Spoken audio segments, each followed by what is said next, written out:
They say power reveals character, but sometimes it reveals secrets that were never meant to see daylight. Alpha Commander Rangi Tamati thought he was exposing a spy when he ordered the Omega stripped before the assembled court. He thought he was protecting his pack, defending his territory, asserting his dominance over a wolf who refused to submit. What he didn't expect was the golden phoenix rising across her shoulders, the royal crest that had been lost to legend for 3 generations.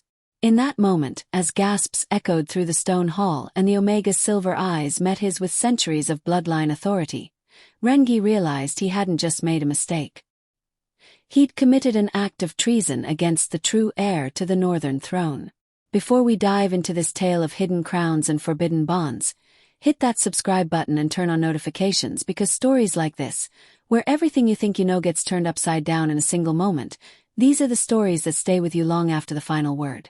And tell me the city you're watching from so that I can send you a hug, because you're about to need it after the emotional journey we're about to take together. Now let's begin. The Great Hall of the Kahurangi Pack had witnessed many trials over its 400-year history, but none quite like this. Rangi Tamati stood at the head of the court, his massive frame radiating the kind of authority that came from 20 years of military command and a bloodline that traced back to the pack's founders. At 38, he was in his prime, battle-scarred, ruthless when necessary, and absolutely uncompromising when it came to pack security. His dark eyes swept across the assembled wolves, reading the tension in every posture, every barely contained whisper. They were afraid. But they should be. Because standing in the center of the hall, wrists bound in silver-laced rope that suppressed her wolf, was the reason for that fear. Her name was Anahera, though Rangi suspected that was as false as everything else about her. She'd appeared at their borders 3 months ago, claiming to be a lone Omega seeking sanctuary. The pack had taken her in. They always did with Omegas, rare and precious as they were in a world where they made up less than 5% of the werewolf population. Omegas were nurturers, healers, the emotional anchors that kept packs stable. But this Omega had been asking too many questions, accessing restricted areas. And yesterday, Rangi's intelligence network had intercepted a message she tried to send to an unknown recipient, coded in an ancient dialect that only the oldest families still used. She was a spy. He was certain of it. What he wasn't certain of was who had sent her, and that uncertainty gnawed at him like silver poisoning. Anahera, Rangi's voice cut through the murmurs like a blade. You stand accused of espionage against the Kahurangi Pack, of infiltrating our territory under false pretenses, of gathering intelligence about our defenses, our resources, our vulnerabilities. The Omega raised her head, and Rangi felt the impact of her gaze like a physical blow. Her eyes were an unusual silver, not the common amber or brown of most wolves, but a shade that seemed to catch and hold the light from the torches lining the walls. Her hair was long and dark, falling in waves past her shoulders despite the rough treatment she'd received from his guards. Even bound and accused, she held herself with a dignity that irritated him. Omegas were supposed to be soft, submissive. This one looked at him like she was measuring him for a grave. I stand accused of nothing, Anahera said, her voice calm and clear. Because I've done nothing wrong. I came here seeking peace, seeking a place to belong. If asking questions about pack history is a crime, then half your members are guilty. Don't play games with me. Rangi descended from the raised platform, moving toward her with predatory grace. The crowd parted before him. The message we intercepted wasn't about pack history. It was written in Old Tongue, a language that hasn't been commonly spoken in over a century. Who taught you that? Who are you really working for? I told you. You told me lies.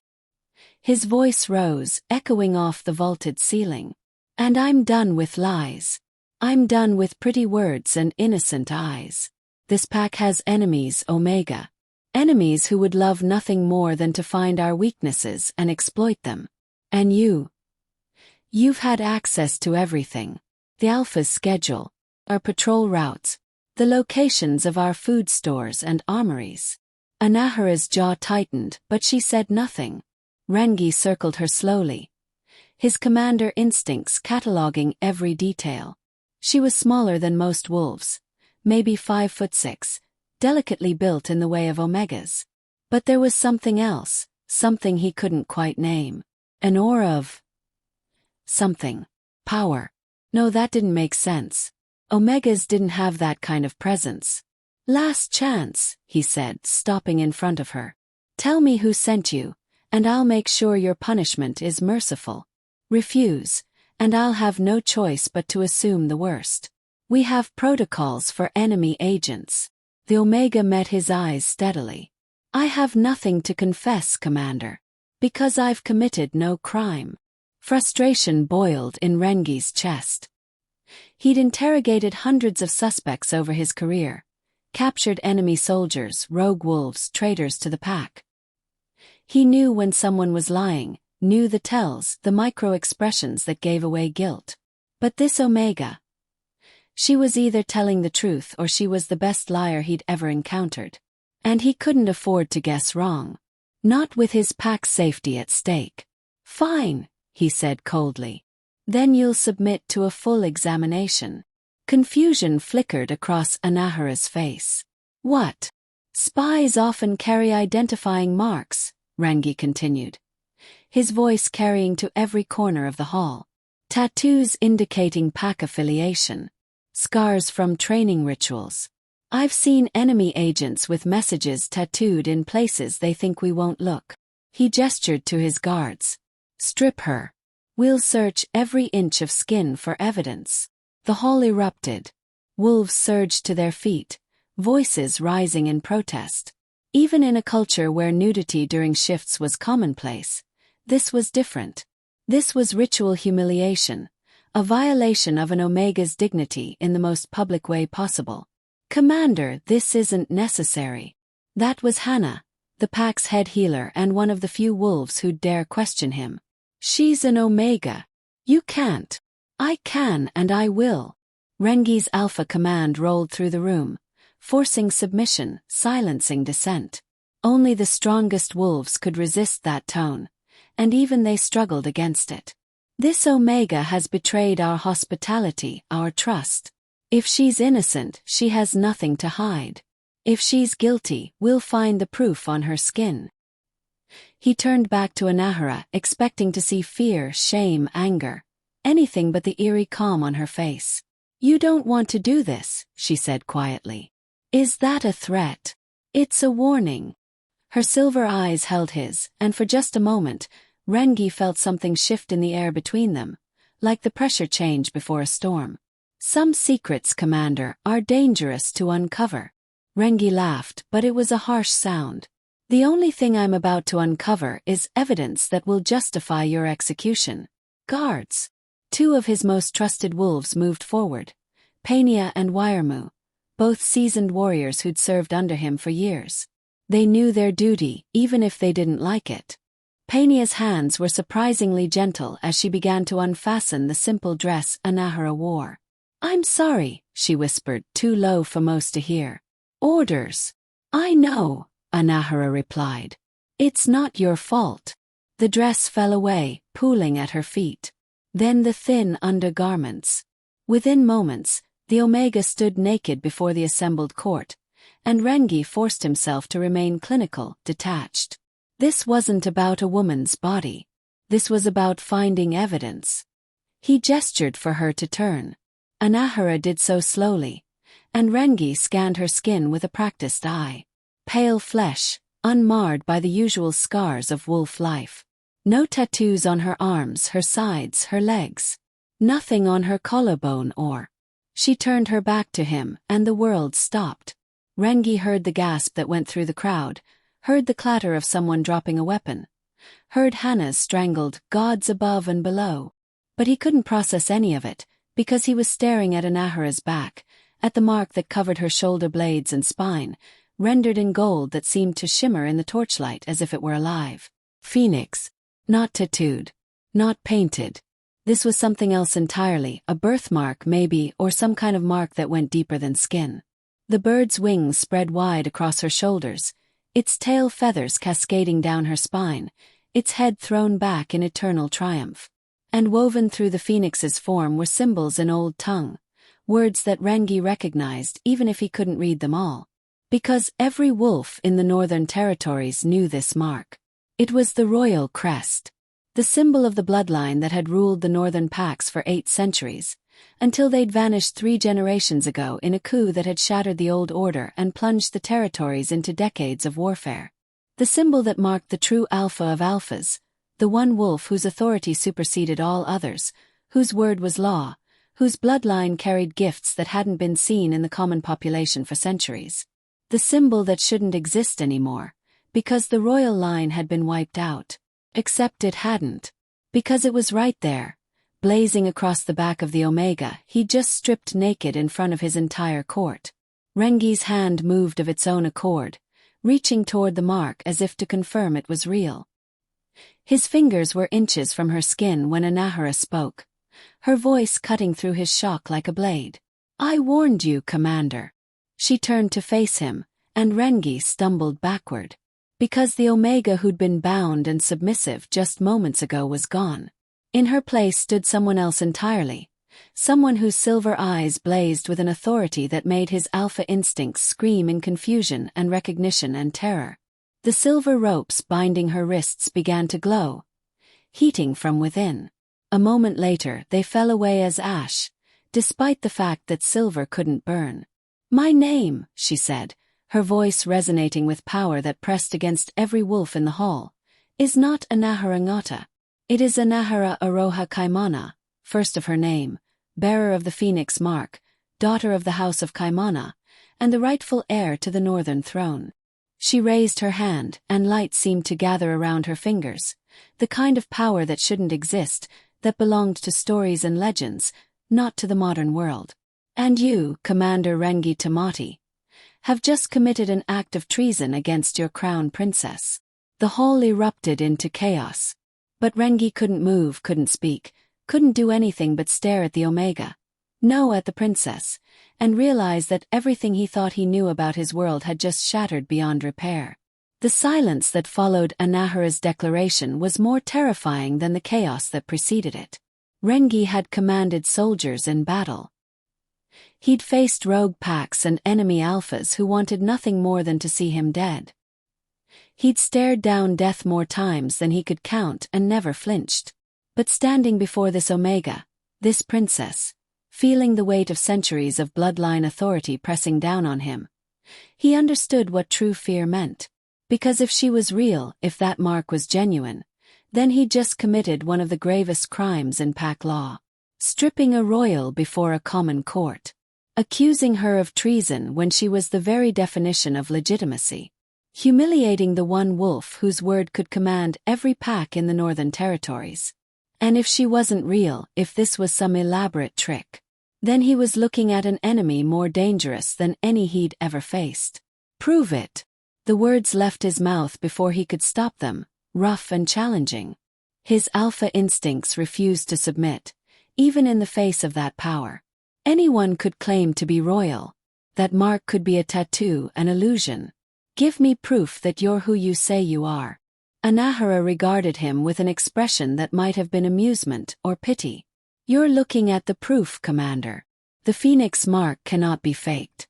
It's burned into the soul of every firstborn heir at the moment of their first breath, written in the language of the moon herself.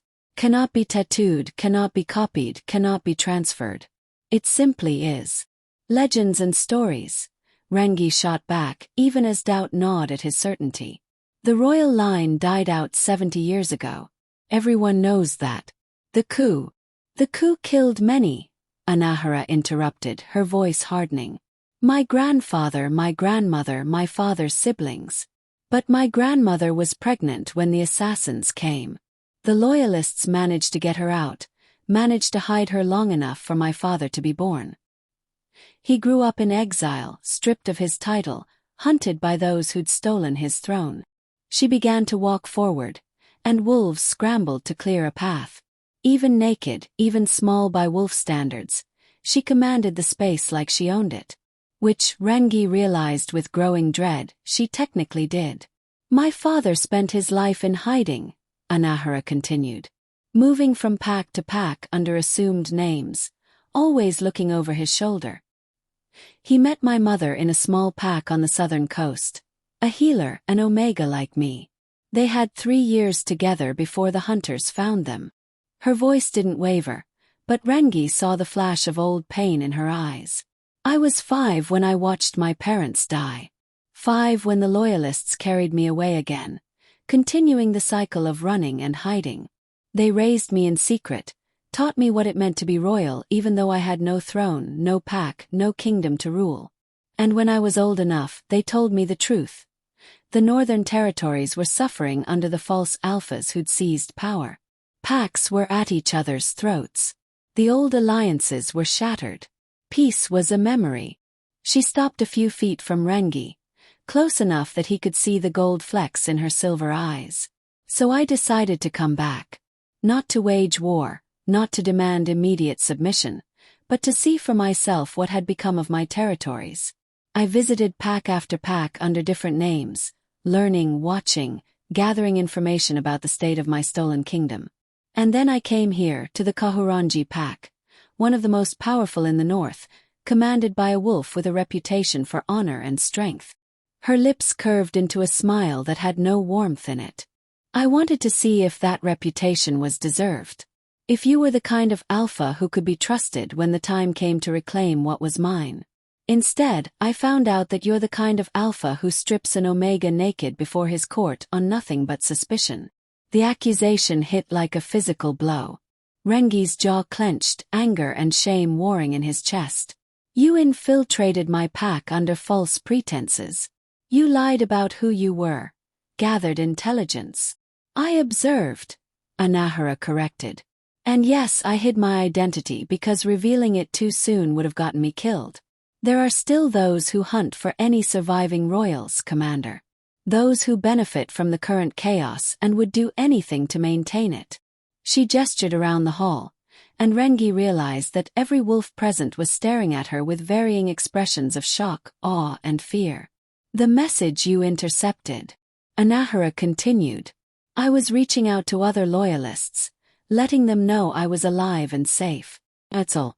No conspiracy against your pack, no espionage. Just a princess trying to navigate a world that thinks she doesn't exist. Rangi's mind raced, trying to process the implications, trying to find solid ground in a situation that felt like quicksand. And I'm just supposed to take your word for this. Accept that you're royalty because you have a mark on your back and a compelling story. No, Anahera said simply. You're supposed to use your senses, Commander. You're an alpha, one of the strongest I've ever encountered. Can't you feel it? The bloodline power. The pull of the royal line. Rangi wanted to deny it. Wanted to insist that he felt nothing unusual, that she was just another Omega spinning a tale. But he couldn't. Because now that she'd pointed it out, he could feel it. A resonance deep in his bones, in his wolf, in the part of him that responded to hierarchy and dominance and bloodline strength. It was like standing near a massive electrical current, feeling the hum of power in the air even if you couldn't see it. And more than that, his wolf was responding in a way it never had before. Not with aggression or the usual push-pull of dominance contests. Instead, there was recognition, the instinctive urge to bow, to submit, to acknowledge a power greater than his own. Was wrong, unsettling, impossible, and absolutely, undeniably real. Even if you are who you claim to be, Rangi said slowly, fighting against every instinct that screamed at him to drop to one knee. The royal line abandoned these territories. The crown was forfeit when your grandfather failed to protect his pack.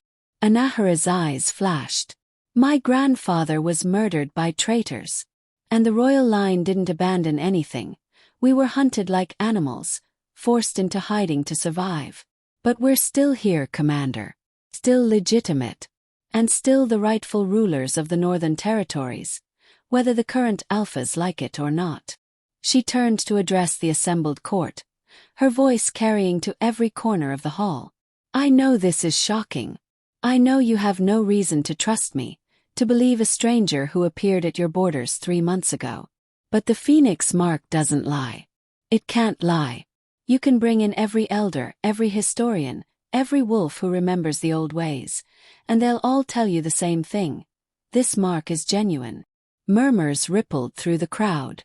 Rangi saw wolves exchanging glances, saw Hannah approaching slowly with a blanket to cover Anahera's nakedness, a gesture of respect that made his stomach twist with guilt. Anahera accepted the blanket with a grateful nod, wrapping it around herself. The covering of the phoenix mark should have diminished her presence, but somehow it didn't. She still radiated that same quiet authority. "I'm not asking for immediate submission," Anahera continued. "I'm not demanding that you all bow and swear fealty right here and now. What I'm asking is that you consider the possibility. Consider what it would mean if the royal line could be restored. Real unity, not the fractured alliances that barely hold together. Real leadership, not the constant power struggles between packs. A return to the peace our ancestors knew before the coup tore everything apart." She turned back to Rangi, and he felt the weight of her gaze like chains. "What happens next is up to you, Commander. You can continue to treat me as an enemy, as a threat to be eliminated. You can spread word that I'm an imposter, try to turn the packs against me before I can gather support. Or," she paused, letting the silence stretch, "or you can be the first Alpha to recognize the true heir, to stand with me instead of against me. The first to help me reclaim what was stolen from my family and bring real stability back to these territories." Rangi's fists clenched at his sides. Every alpha instinct in him rebelled against the idea of submission, of acknowledging anyone as his superior. He'd built his reputation on strength, on being unbending and uncompromising. But he'd also built it on honor, on doing what was right for his pack, no matter the personal cost.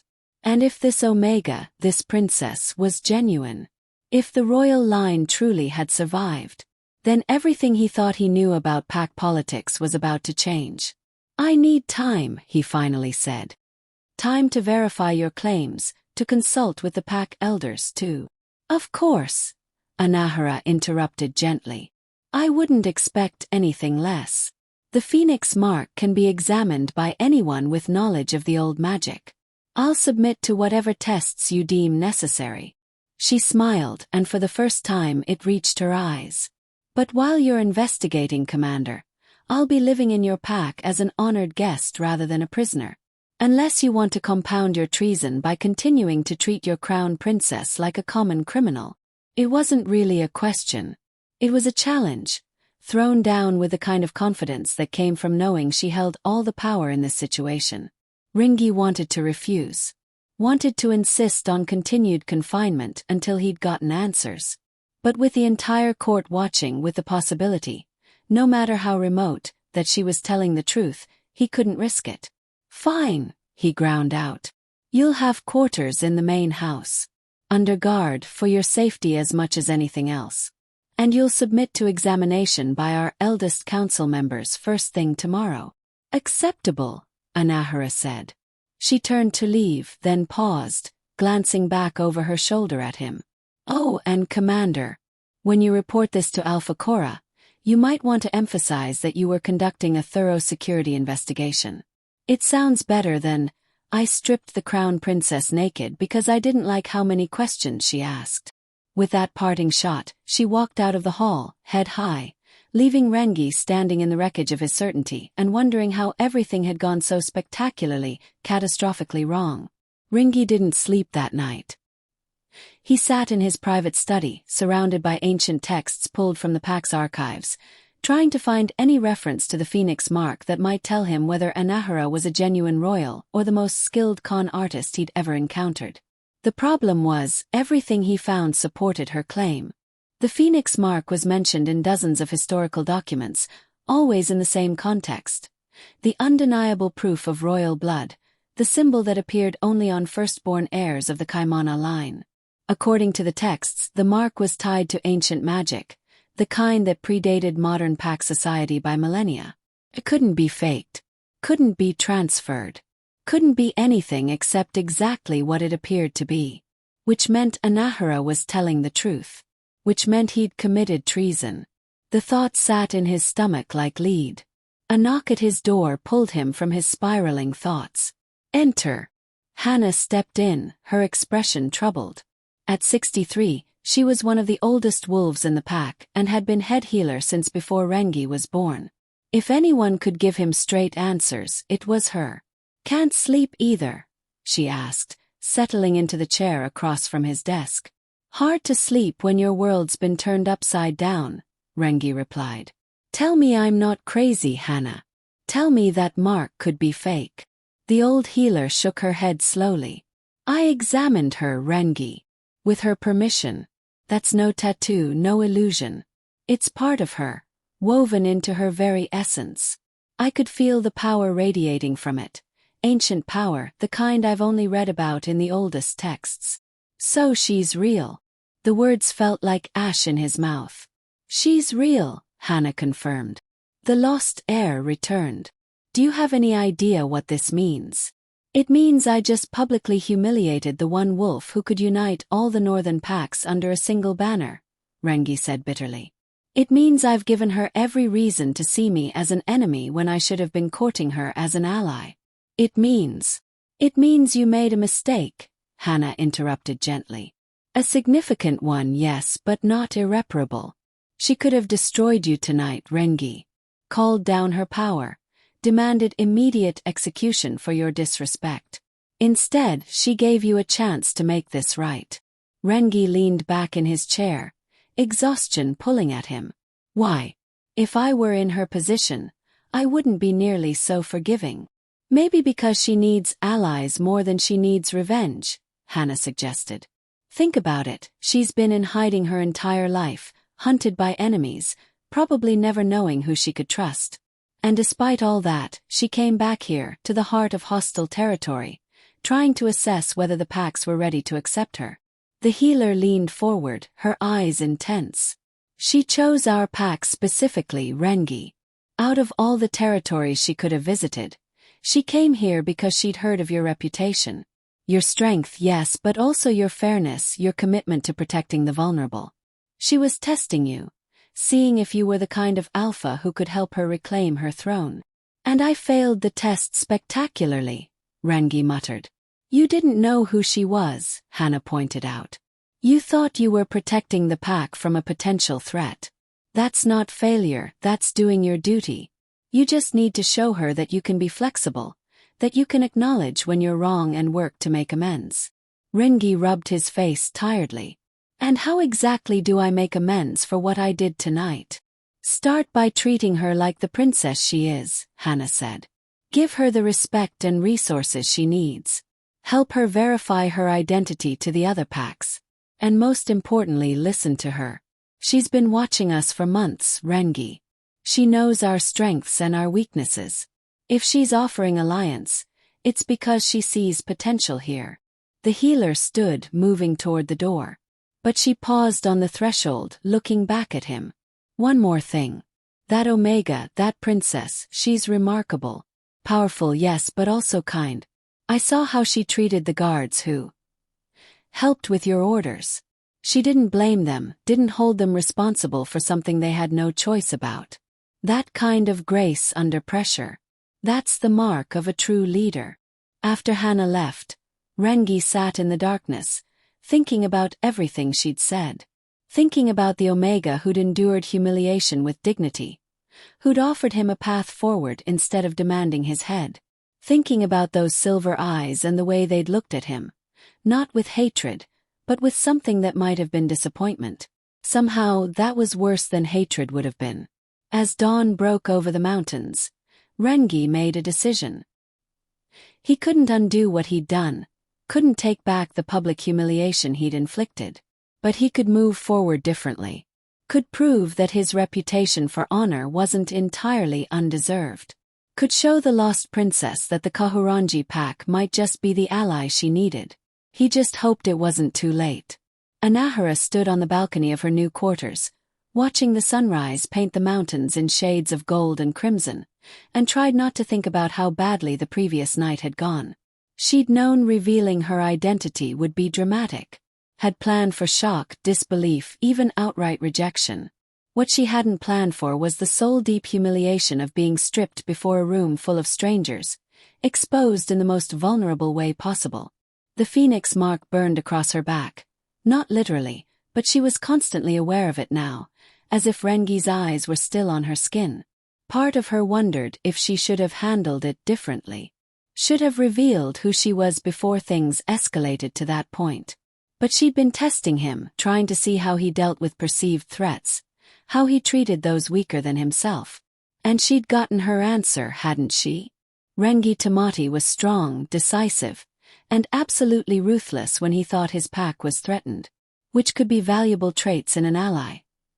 If she could get past the memory of standing naked before his court, feeling his gaze cataloguing every inch of her skin like she was evidence to be examined. A knock at her door interrupted her brooding. "Come in." She expected Hannah, or maybe one of the guards assigned to watch her. She didn't expect Rangi himself, looking like he'd been awake all night, carrying a tray laden with breakfast foods. "Princess," he said formally. His deep voice carefully neutral. "May I come in?" Anahera gestured assent, noting how he'd positioned himself near the door, close enough to speak with her, far enough to maintain respectful distance. His wolf was subdued this morning, none of yesterday's aggressive dominance. He set the tray on the small table by the window. "I thought you might be hungry. The kitchen prepared everything you've shown preference for during your time here." "Thank you," Anahera said, genuinely surprised. She moved to the table, examining the spread. Fresh fruit, grilled fish, the honey cakes she'd once mentioned enjoying. Someone had been paying attention. "I also wanted to apologize," Rangi continued, and now she heard the strain in his voice, saw the tension in his shoulders. "For last night." He swallowed hard. "For what I did to you. There's no excuse that makes it acceptable. I thought I was protecting my pack, but I crossed a line. Multiple lines." Anahera studied him, searching for any hint of insincerity. But all she saw was genuine regret, the kind that came from a wolf who'd realized he'd violated his own code of honor. "You didn't know who I was," she said finally. "That doesn't matter." Rangi's hands clenched at his sides. "You were an Omega, accused but not proven guilty. You deserve to be treated with dignity regardless of your identity. Instead, I humiliated you publicly because I was frustrated and suspicious and—" He exhaled sharply. "And I was wrong. Completely, inexcusably wrong." The admission clearly cost him. Anahera could see how much his pride was choking on the words, how much it hurt his alpha nature to confess weakness. Which made the apology all the more valuable. "Apology accepted," she said quietly. "Though I have conditions." Rangi's head came up, wariness flickering in his eyes. "Name them." "First, this can never happen again. Not to me, not to any Omega in your pack.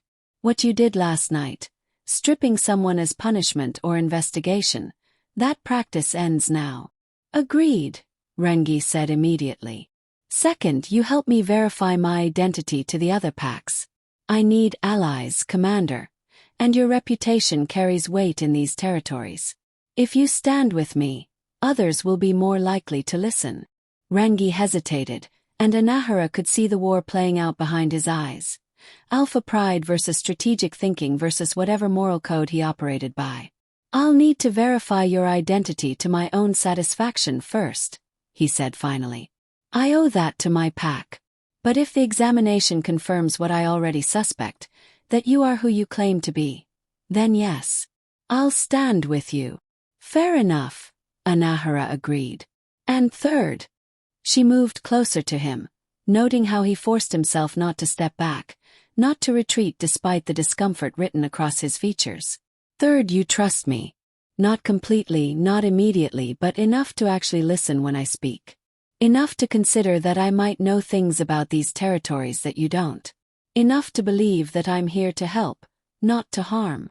Rangi met her eyes, and for a long moment, they simply looked at each other. Anahera saw the intelligence there, the strength, but also the wounds, whatever had made him so suspicious, so quick to assume the worst.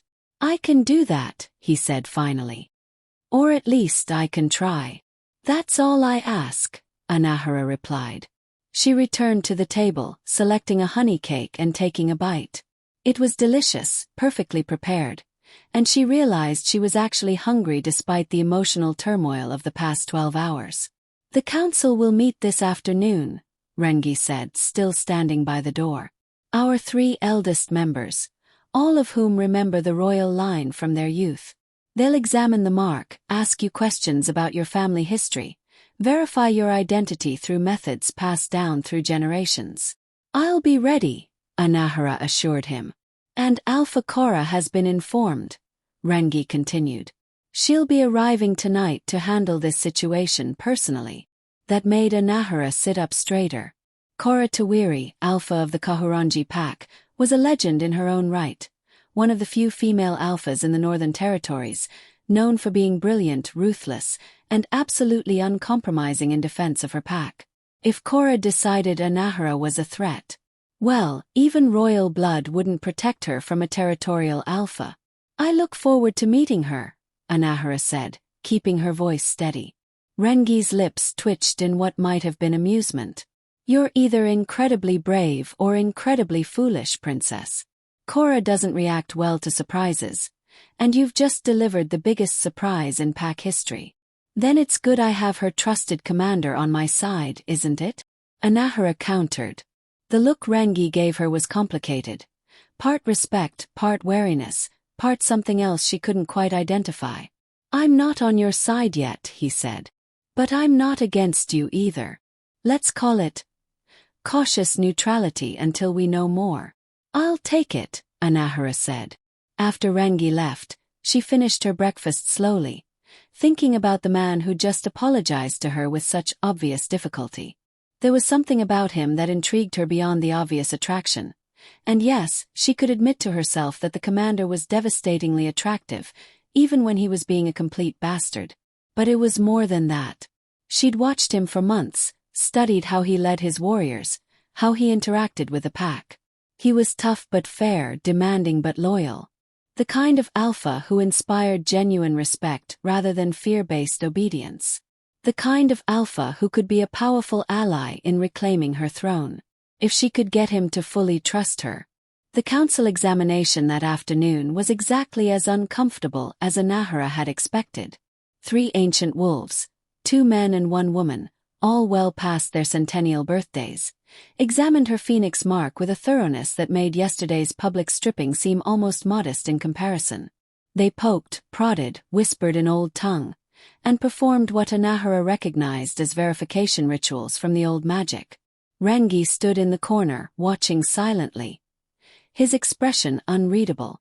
Finally the eldest, a man named Wiremu who claimed to have actually met her grandfather once, stepped back with a deep sigh. It's genuine, he announced. As genuine as the sun in the sky. This is the royal mark, no doubt about it. He turned to Anahera, and she saw tears in his ancient eyes. Forgive an old wolf, princess, but I never thought I'd see this mark again in my lifetime. Your grandfather. He was a good alpha, strong leader. His death broke something in these territories that never quite healed. I know, Anahera said softly. My father told me stories. About the peace, the unity, the way the packs work together instead of constantly fighting for dominance. It can be that way again, the old woman, Aroha, ironically sharing Anahera's middle name, said firmly.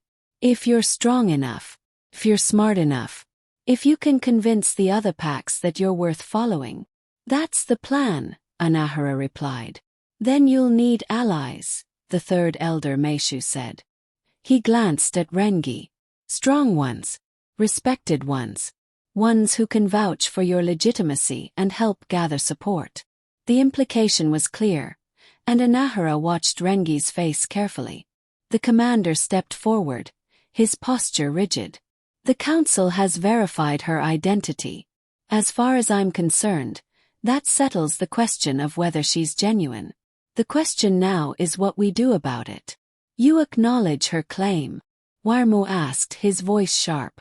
I acknowledge the facts, Rangi said carefully. She is who she says she is. The royal line survived. That doesn't automatically mean every pack will accept her rule, but it does mean she deserves a chance to make her case. It wasn't a ringing endorsement, but it was more than Anahera had hoped for. She caught Rangi's eye and gave him a small nod of appreciation. What about Alpha Cora? Aroha pressed. What will she say when she arrives?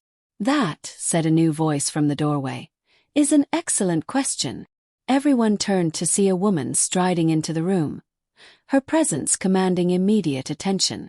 She was tall for a female wolf, nearly 6 feet, with silver-streaked dark hair pulled back in a severe braid and eyes that missed nothing. Her age was hard to guess. Somewhere between 40 and 60, with a kind of timeless strength that came from decades of alpha dominance. Alpha Cora Tawiri had arrived. And from the expression on her face, she was not pleased. Cora's gaze swept the room, cataloguing each person present before finally settling on Anahera. The weight of that stare was immense, not hostile exactly, but evaluating in a way that made Anahera acutely aware she was being measured against some internal standard. So, Cora said, her voice carrying the kind of authority that came from 30 years of alpha rule. The lost princess returned from the dead. How very dramatic. Alpha Cora, Anahera said, bowing her head in a gesture of respect without quite submitting. It was a delicate balance. Acknowledge Cora's authority within her own pack while maintaining her own royal status. Thank you for seeing me. Did I have a choice? Cora moved further into the room, circling Anahera like a predator assessing potential prey. My commander calls me in the middle of the night, tells me he's discovered a royal heir in our midst, one he publicly humiliated before the entire court. Rather puts me in an awkward position. Rangi's jaw tightened, but he said nothing. I understand this situation is complicated, Anahera began, but Cora cut her off with a gesture. Complicated. Princess, this is a political nightmare wrapped in a diplomatic disaster. If you're genuine, and the elders seem to think you are, then we've just committed treason against the crown. If you're a fraud, then we're harboring an enemy agent who somehow managed to fake the unfakeable. Either way, my pack is at risk. I have no intention of putting your pack at risk, Anahera said firmly. I came here seeking allies, not enemies. I've been watching this pack for months, Alpha Cora, and I've been impressed by what I've seen. Strong leadership, loyal wolves, a community that actually functions instead of tearing itself apart with internal politics. Flattery. Cora's eyebrow rose. Really? Observation, Anahera corrected. And strategic thinking. If I'm going to reclaim my throne, I need packs that can serve as a foundation. Packs that are stable, well-led, and respected by others. The Kahurangi pack checks all those boxes. Cora studied her for a long moment, then turned to the elders. You've verified the mark. Beyond any doubt, Wiremu confirmed. This is the heir, Cora. The true bloodline. And the historical knowledge. Anyone can claim to be royal, mark or not. She knows things only someone raised by the loyalists would know, Aroha added. Names, dates, rituals that haven't been practiced in 70 years. She's not just wearing the mark, she was trained to be royal. Cora nodded slowly, then surprised everyone by laughing, a short, sharp bark of sound that held no humor. Well, isn't this perfect? We finally have a princess, and my idiot commander decides to strip her naked in front of the court. Do you have any idea how much diplomatic damage control I'm going to have to do, Rangi? Yes, Alpha, Rangi said tightly. I take full responsibility. Oh, you'll take responsibility all right, Cora interrupted. But we'll discuss your punishment later. Right now, we need to figure out what to do with our unexpected guest. She turned back to Anahera, and her expression softened slightly. Here's the reality, Princess. I believe you are who you claim to be. But believing and acting on that belief are two different things. The last time anyone tried to unite the northern packs under royal authority, it ended in a bloodbath. A lot of the current alphas like their independence. They're not going to just roll over and accept a monarchy again. I know, Anahera said. That's why I've been moving quietly. assessing the situation before making any grand announcements. I needed to understand what I was walking into. Smart, Cora acknowledged. But now you've been exposed.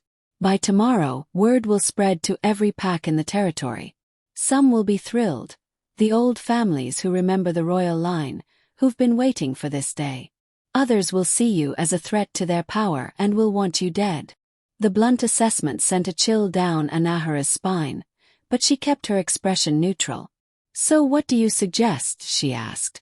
Cora moved to the window, looking out over the packlands. We go on the offensive.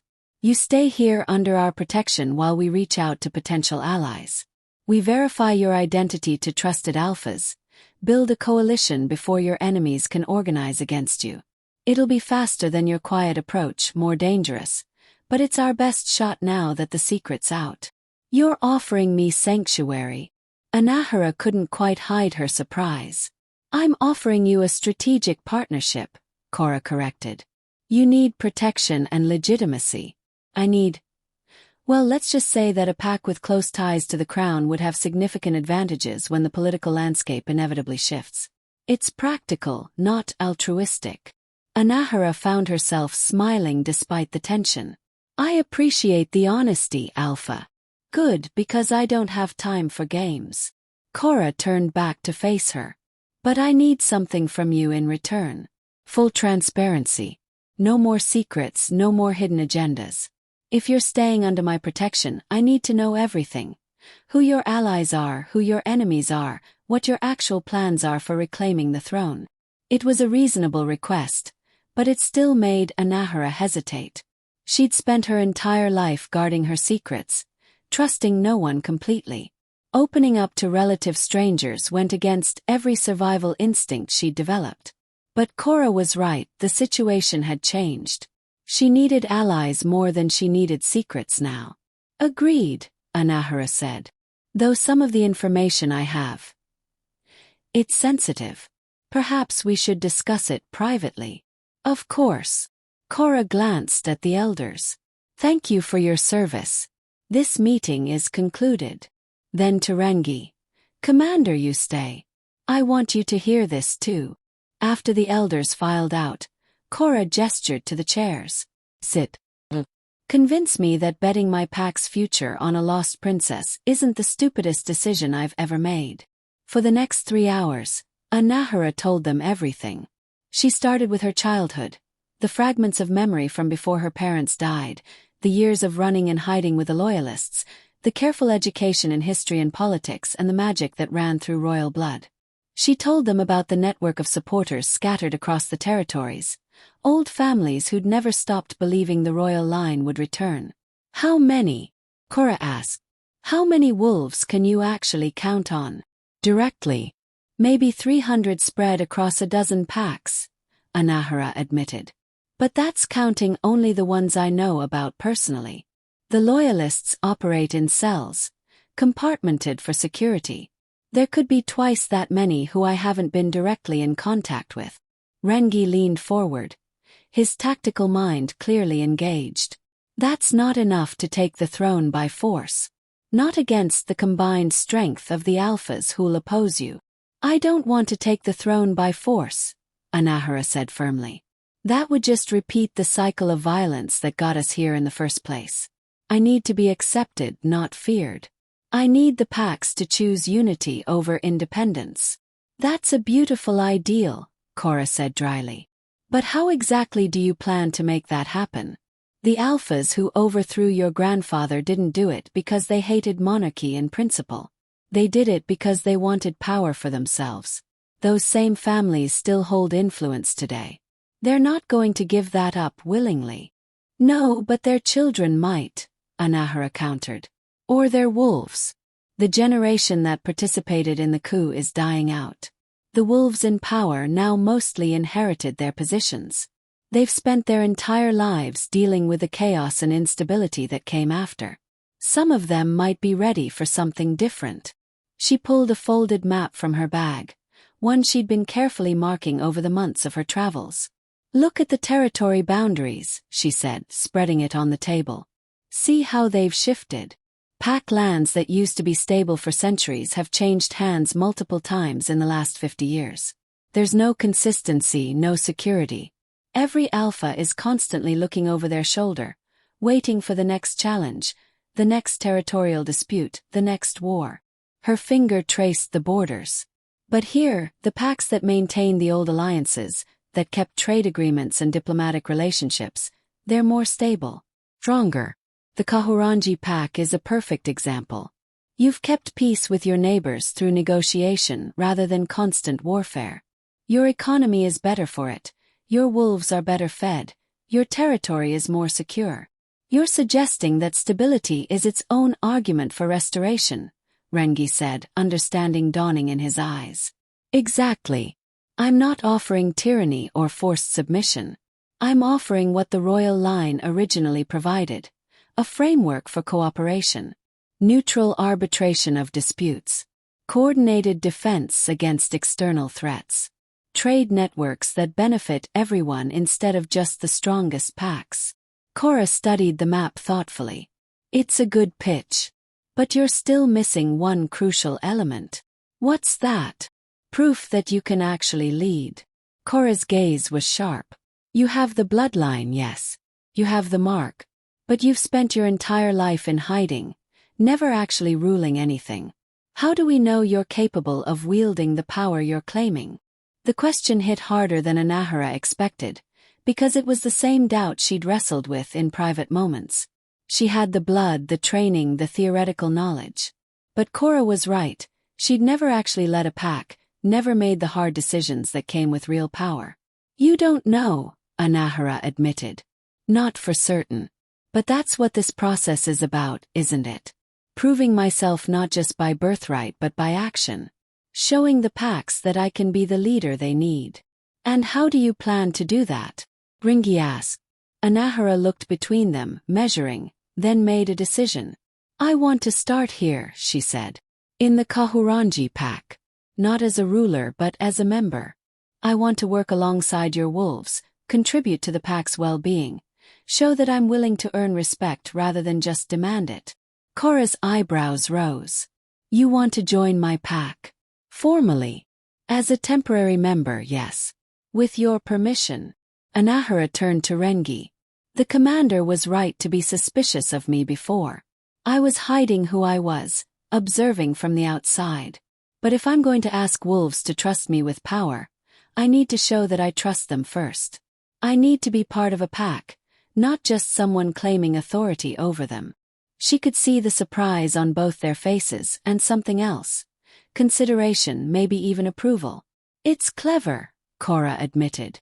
If nothing else, it would give you credibility when we start reaching out to other packs. The princess who chose to serve before she ruled. Good optics. It's more than optics, Anahera insisted. I've spent months watching this pack from the outside. I want to understand it from the inside. The challenges you face, the solutions you've implemented, the relationships that hold the community together. That knowledge will help me be a better leader when I reclaim the throne. Rangi was watching her with an expression she couldn't quite read.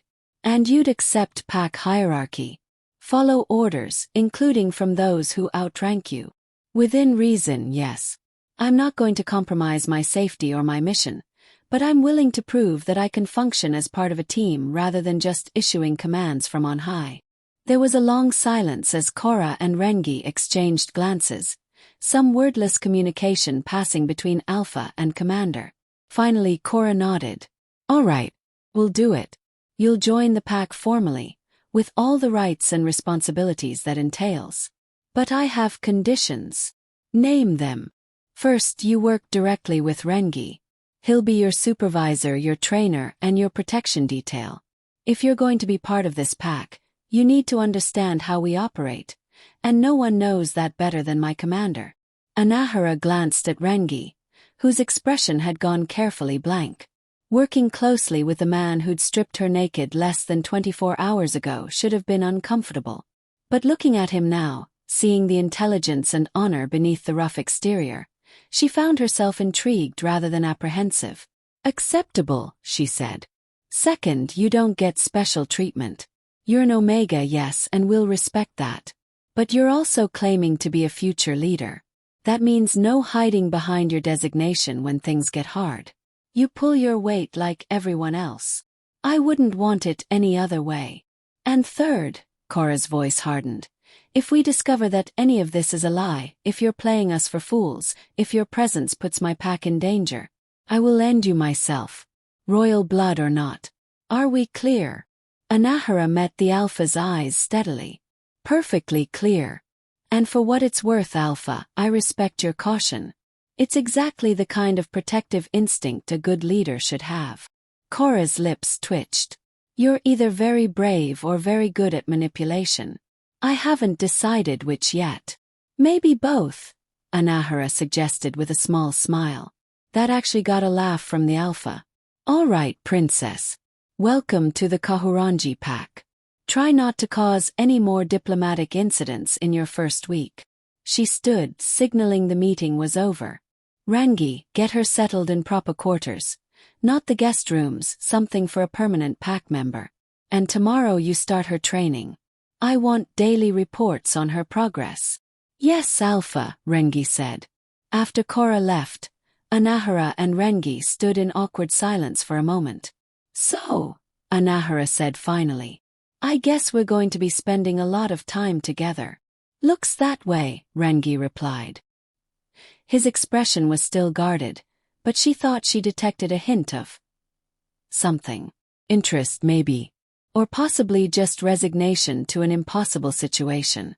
For what it's worth, Anahera continued, I meant what I said about earning respect. I'm not expecting you to treat me differently just because of who I am. Good, Rangi said. Because I won't. In my training sessions everyone is equal. Which means you'll be getting up at dawn for conditioning runs, learning defensive techniques, and probably getting knocked on your ass more times than you can count. Despite everything, Anahera found herself smiling. Looking forward to it, Commander. The look he gave her suggested he thought she was crazy. He might have been right. The pre-dawn air was crisp and cold as Anahera joined the warriors assembling in the training yard. She'd been in the Kahurangi pack for a week now, and this would be her first session with Rangi's advanced combat group. She was terrified and exhilarated in equal measure. Around her, wolves were stretching, checking equipment, exchanging the kind of easy banter that came from years of training together. They'd accepted her presence with varying degrees of curiosity and skepticism, but no one had been openly hostile. Not after Alpha Cora made it clear that Anahera was under pack protection. Morning, Princess, called out Pania, the female warrior who'd been one of the guards during that disastrous court scene. To Anahera's surprise, Pania had sought her out afterwards to apologize, and they'd actually become tentative friends. Just Anahera in training, she replied, fastening the last strap on her protective gear. Save the titles for formal occasions. If you say so. Pania grinned. Though I have to warn you, Rangi doesn't go easy on anyone. Being royal won't save you from getting your tail kicked. That's what I'm hoping for, Anahera said honestly. Can't learn if no one actually challenges me. A low whistle cut through the chatter, instantly silencing the assembled wolves.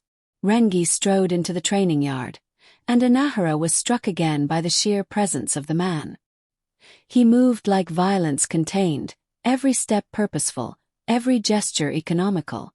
Morning, he said, his voice carrying easily across the space.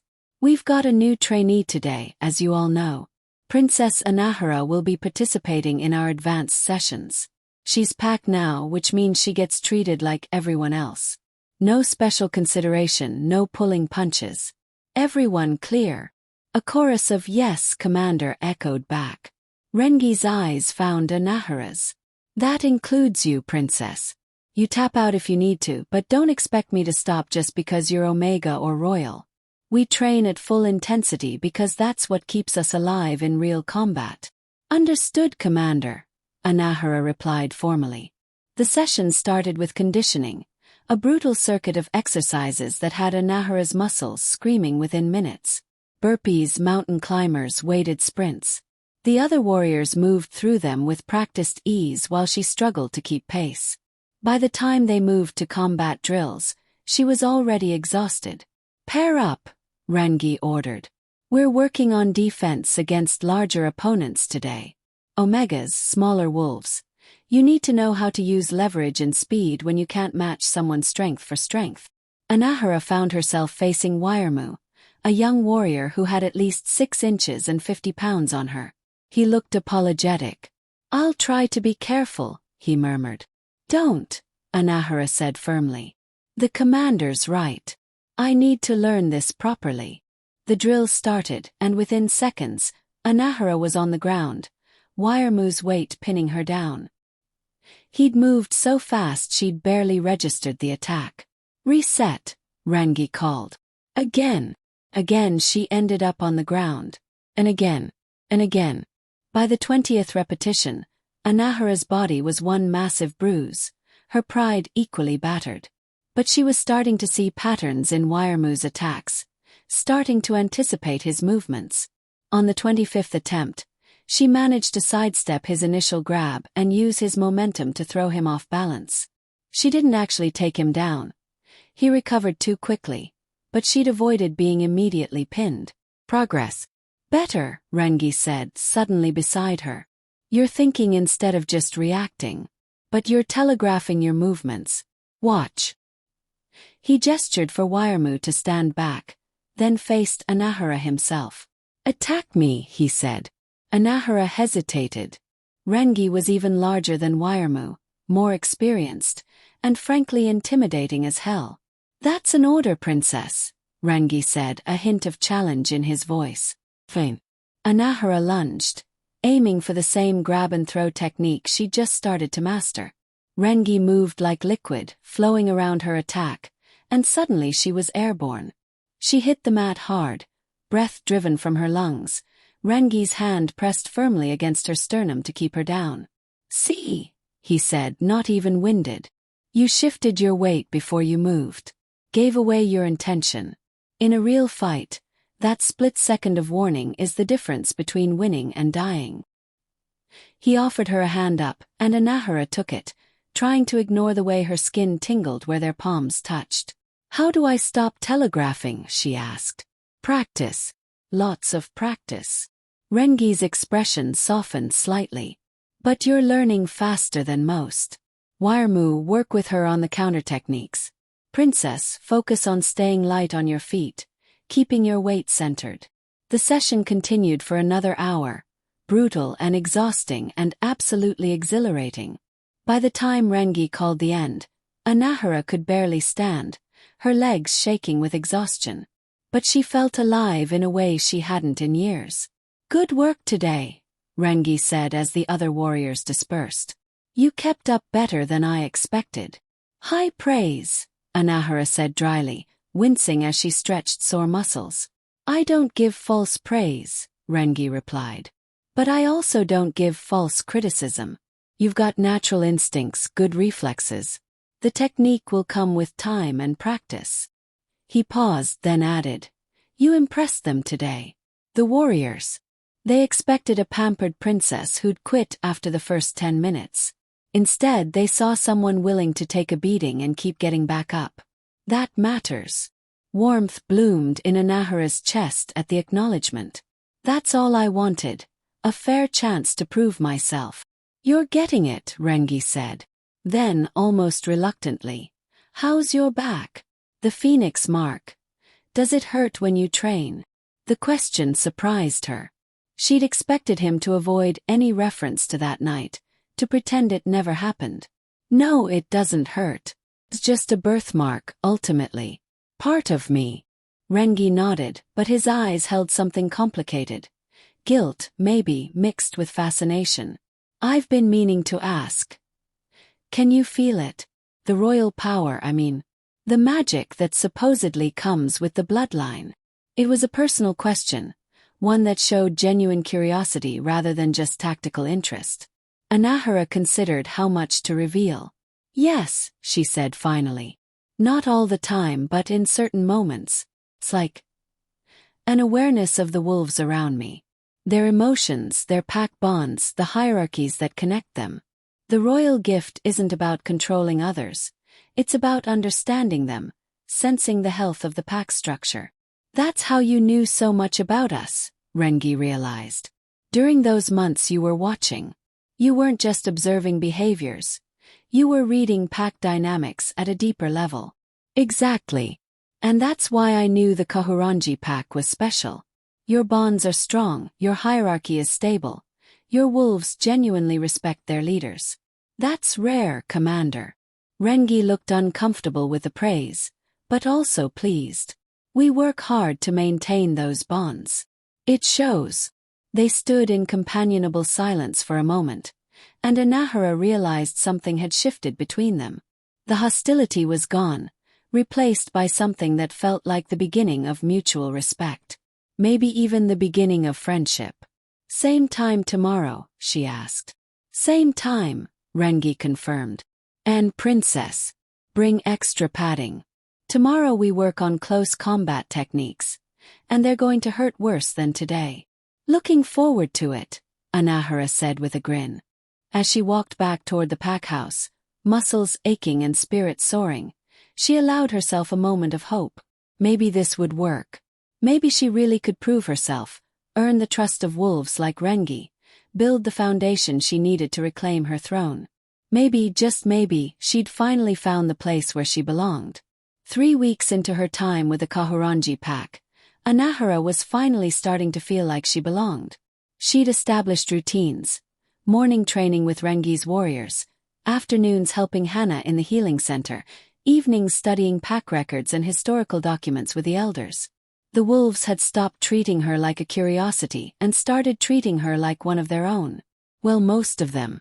There were still those who looked at her with suspicion, who whispered when they thought she couldn't hear.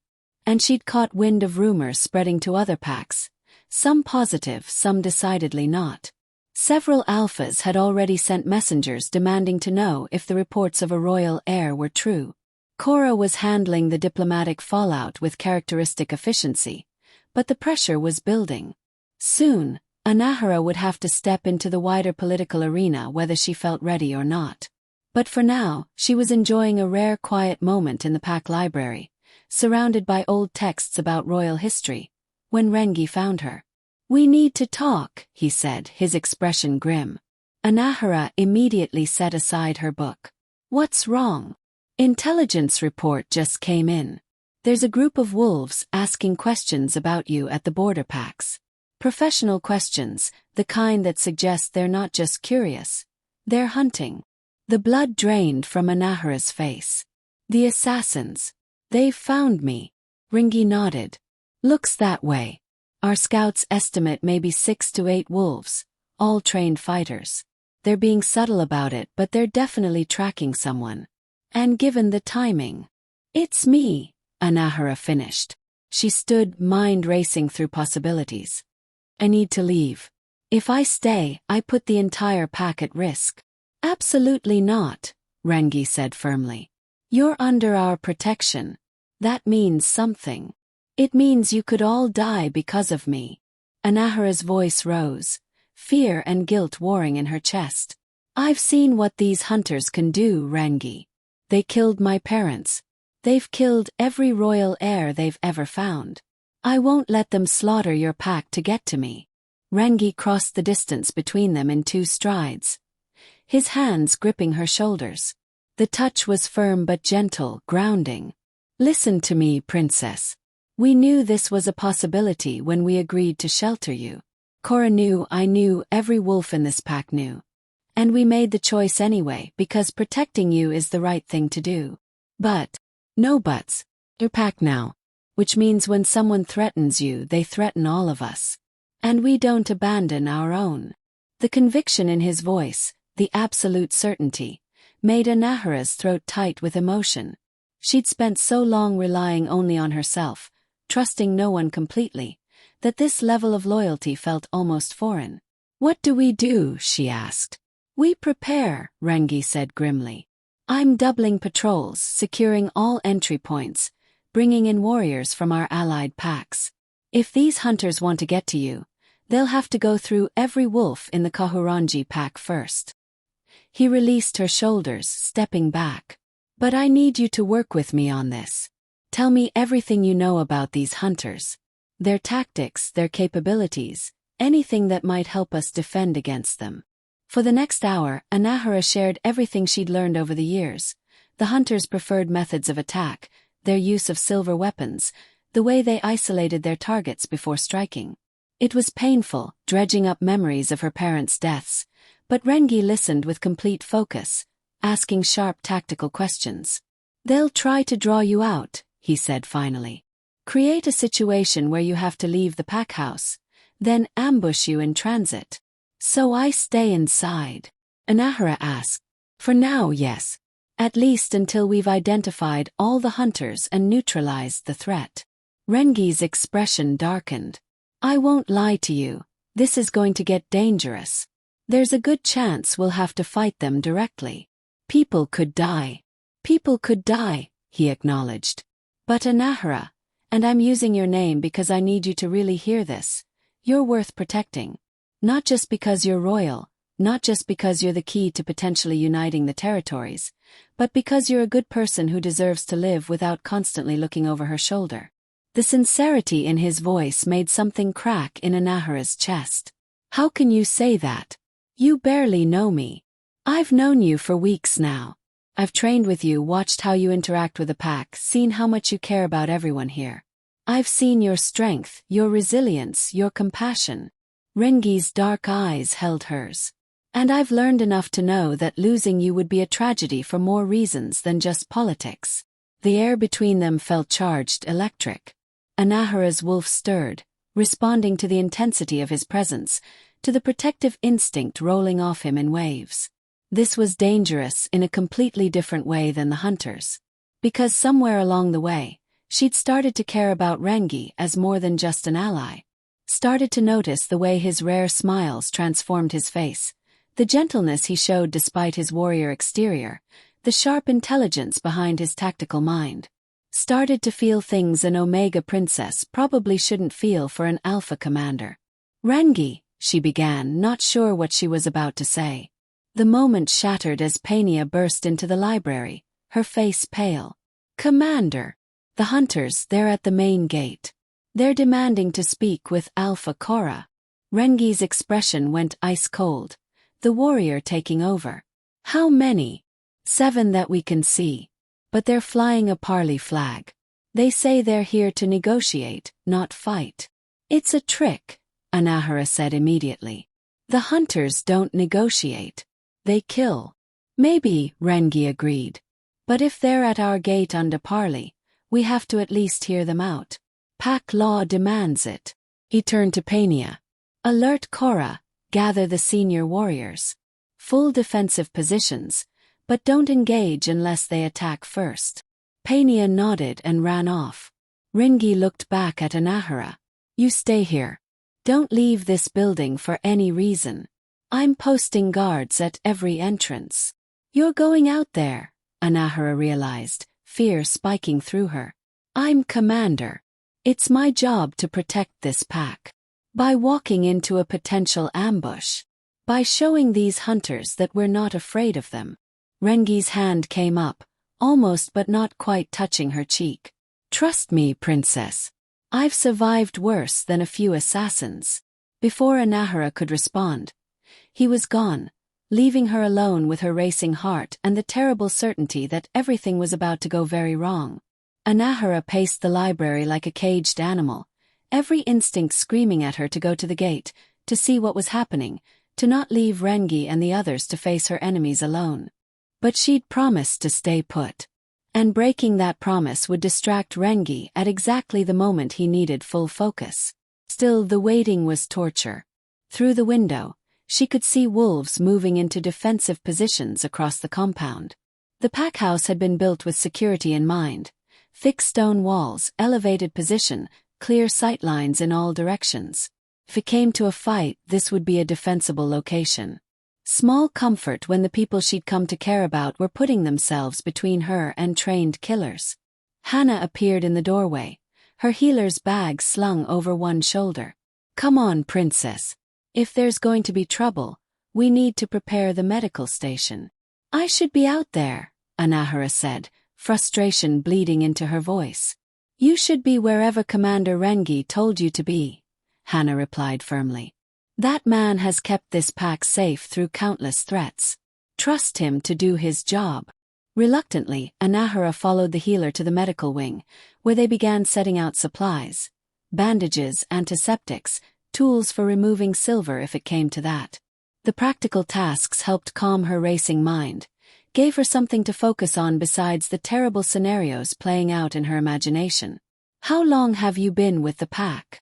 Anahera asked, needing the distraction of conversation. 42 years, Hannah said, her hands moving with practiced efficiency. I came here as a young healer, fell in love with the territory and the wolves, never left. Watched Rangi grow from a cocky teenager to the finest commander this pack has ever had.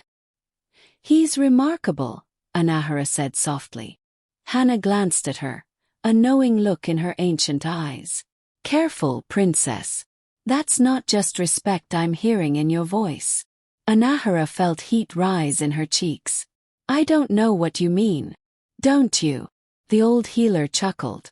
I've lived long enough to recognize attraction when I see it. And the way you two look at each other during training sessions. Well, let's just say the entire pack has noticed. We're not, Anahera stammered. He's my trainer, my protector. Nothing more. If you say so, Hannah said, clearly unconvinced. But for what it's worth, you could do worse than Rangi Tamati. He's loyal to his bones, honorable even when it costs him, and despite that gruff exterior, he has one of the kindest hearts I've ever known. Before Anahera could respond, shouting erupted from outside. Both women rushed to the window, and what Anahera saw made her blood run cold. At the main gate, 7 wolves in dark tactical gear stood in a loose formation. They looked exactly like the hunters who'd killed her parents, professional, deadly, completely calm.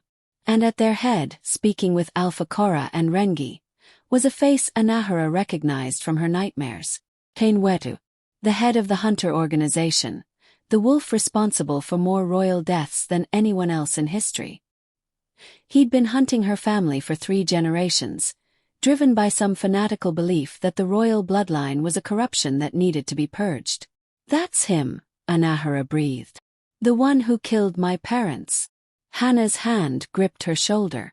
Stay here. Don't let him see you.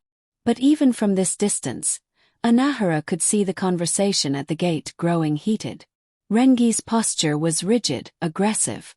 Cora's arms were crossed, her expression thunderous. Whatever Tane was saying, the pack leaders weren't accepting it. Then everything happened at once. One of the hunters moved, a subtle shift of weight that Anahera recognized from years of watching for threats. He was going for a weapon, not attacking openly, but positioning himself for violence. No! Anahera started for the door, but Hannah grabbed her. You can't! The explosion cut off her words. The main gate erupted in fire and smoke, the blast wave shattering windows across the compound. Anahera was thrown backward, ears ringing. Hannah's body shielding hers from the worst of the flying glass. When the smoke cleared enough to see, chaos reigned. The hunters had used the explosion as cover to attack in force. More of them were pouring through the destroyed gate. Not 7 but at least 20. The parley had been a distraction, a way to get close while the main force moved into position. And in the center of the fighting, Anahera could see Rangi, transformed into his massive wolf form, tearing into the hunters with controlled fury. Cora fought beside him, equally deadly, the two of them a synchronized unit of violence. But there were too many hunters, and they were being pushed back toward the packhouse. Toward Anahera. I have to help, Anahera said, shoving to her feet. Blood trickled from a cut on her forehead, but she ignored it. I can't just hide while they fight for me. You're an Omega, Hannah protested. You're not trained for this kind of combat. I'm a Royal Omega, Anahera corrected, feeling the power stirring in her blood, ancient magic that had been dormant for too long. And these hunters are here because of me. It's time I stopped running. She could feel it now, the gift that came with a phoenix mark. Not physical strength. Omegas would never match alphas in that, but something else. The ability to sense pack bonds, to understand the connections between wolves, to influence the very structure of the hierarchy, to command. She'd never used this power before, too afraid of drawing attention, of revealing herself. But watching Rangi and the others risk their lives, she realized that fear no longer mattered. Anahera closed her eyes and reached out with her royal senses. She felt the pack bonds, strong and numerous, lines of loyalty and affection connecting every wolf in the Kahurangi pack to each other and to their alpha. Beautiful, intricate, powerful. And she felt the hunters, cold spots in the network, voids where pack bonds should be. They'd severed their connections, made themselves into weapons without attachment, without the vulnerability that came from caring about others. That was their mistake. Because pack bonds weren't weakness. They were strength multiplied. Anahera pulled on the power of the phoenix mark, letting it flow through her like liquid gold. She didn't command the pack. That would be a violation, an override of Korra's authority. Instead, she did something more subtle. She strengthened what was already there. Every bond in the Kahurangi pack suddenly burned brighter, deeper, more intense. Warriors who'd been flagging felt renewed energy. Wolves who'd been fighting individually suddenly moved with perfect coordination, instinctively understanding where their packmates needed them. And at the center of it all, Rangi felt the surge of power and knew exactly where it was coming from. Their eyes met across the battlefield. His wolf's amber gaze locking with her human silver, and something passed between them. Not words but understanding. Trust. Unity. Partnership. Rangi's howl split the night, a sound of pure dominance and fury that froze the hunters mid-attack.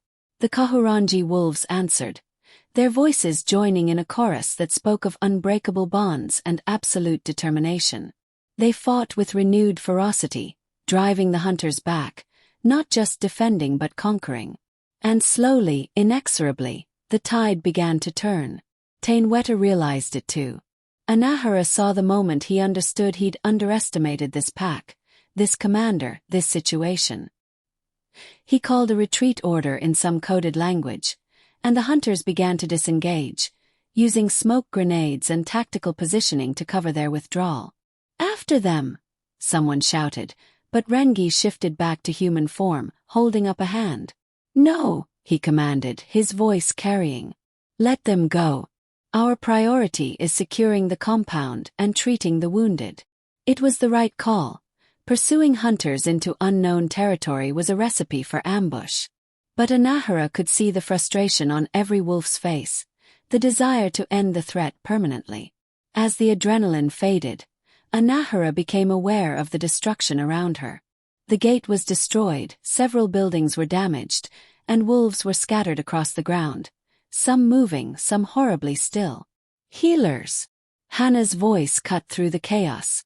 "Everyone who's injured, move to the medical wing. Critical cases first." Anahera helped where she could, using her Omega instincts to calm panicked wolves, to triage injuries, to hold the hands of those too hurt to do anything but endure. She lost track of time in the blur of blood and bandages and whispered comfort.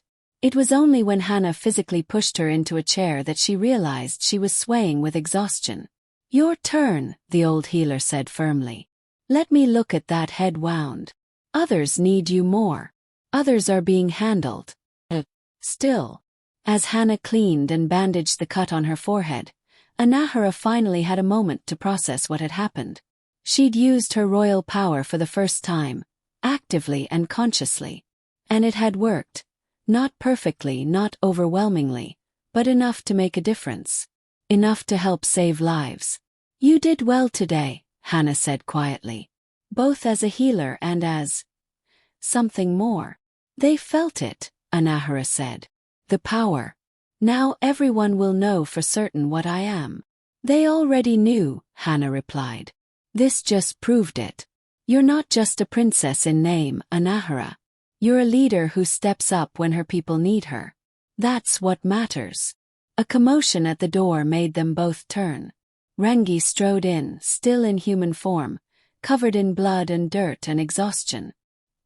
His eyes swept the room until they found Anahera, and something in his expression made her heart skip. "You used royal power," he said without preamble. "I had to help," Anahera said. "I couldn't just stand by while." She didn't get to finish the sentence because Rangi crossed the distance between them and pulled her into his arms, holding her with a desperation that spoke of fear and relief in equal measure. "Don't ever scare me like that again," he said roughly against her hair. "When I felt that power surge and realized you weren't safely locked away somewhere, I thought my heart would stop." Anahera's arms came up to wrap around his waist, and she let herself have this moment, let herself be held, be comforted, be valued beyond just her political utility. "I'm sorry," she whispered. "But I'm not sorry. If that makes sense." She felt more than heard his laugh, a rumble in his chest. "It makes perfect sense. Infuriating, terrifying sense." He pulled back just enough to look down at her, his hands cupping her face with surprising gentleness. "You saved lives today, Princess. The way you amplified our pack bonds. I've never felt anything like it. We were coordinated, connected, fighting like we'd trained together for years instead of weeks. That's the royal gift, isn't it? That's what the legends talked about." "It's part of it," Anahera confirmed. "The ability to strengthen pack bonds, to help wolves function as a true unit instead of just individuals sharing space. But Rangi, I didn't control anyone. I would never." "I know," he interrupted. "I felt the difference. You didn't command or override. You just made us better. Made us more of what we already were. That's a gift worth protecting." His thumb traced her cheekbone, and Anahera's breath caught at the intimacy of the gesture. "We need to talk," Rangi said. "About what happened today, about the hunters, about—" He hesitated. "About us. Us." Anahera's voice came out barely above a whisper. "There's an us, Princess. Don't pretend you haven't felt it too. This pull between us, this connection. It's more than just circumstances or politics. And after today, after almost losing you, I can't keep pretending it's just professional respect."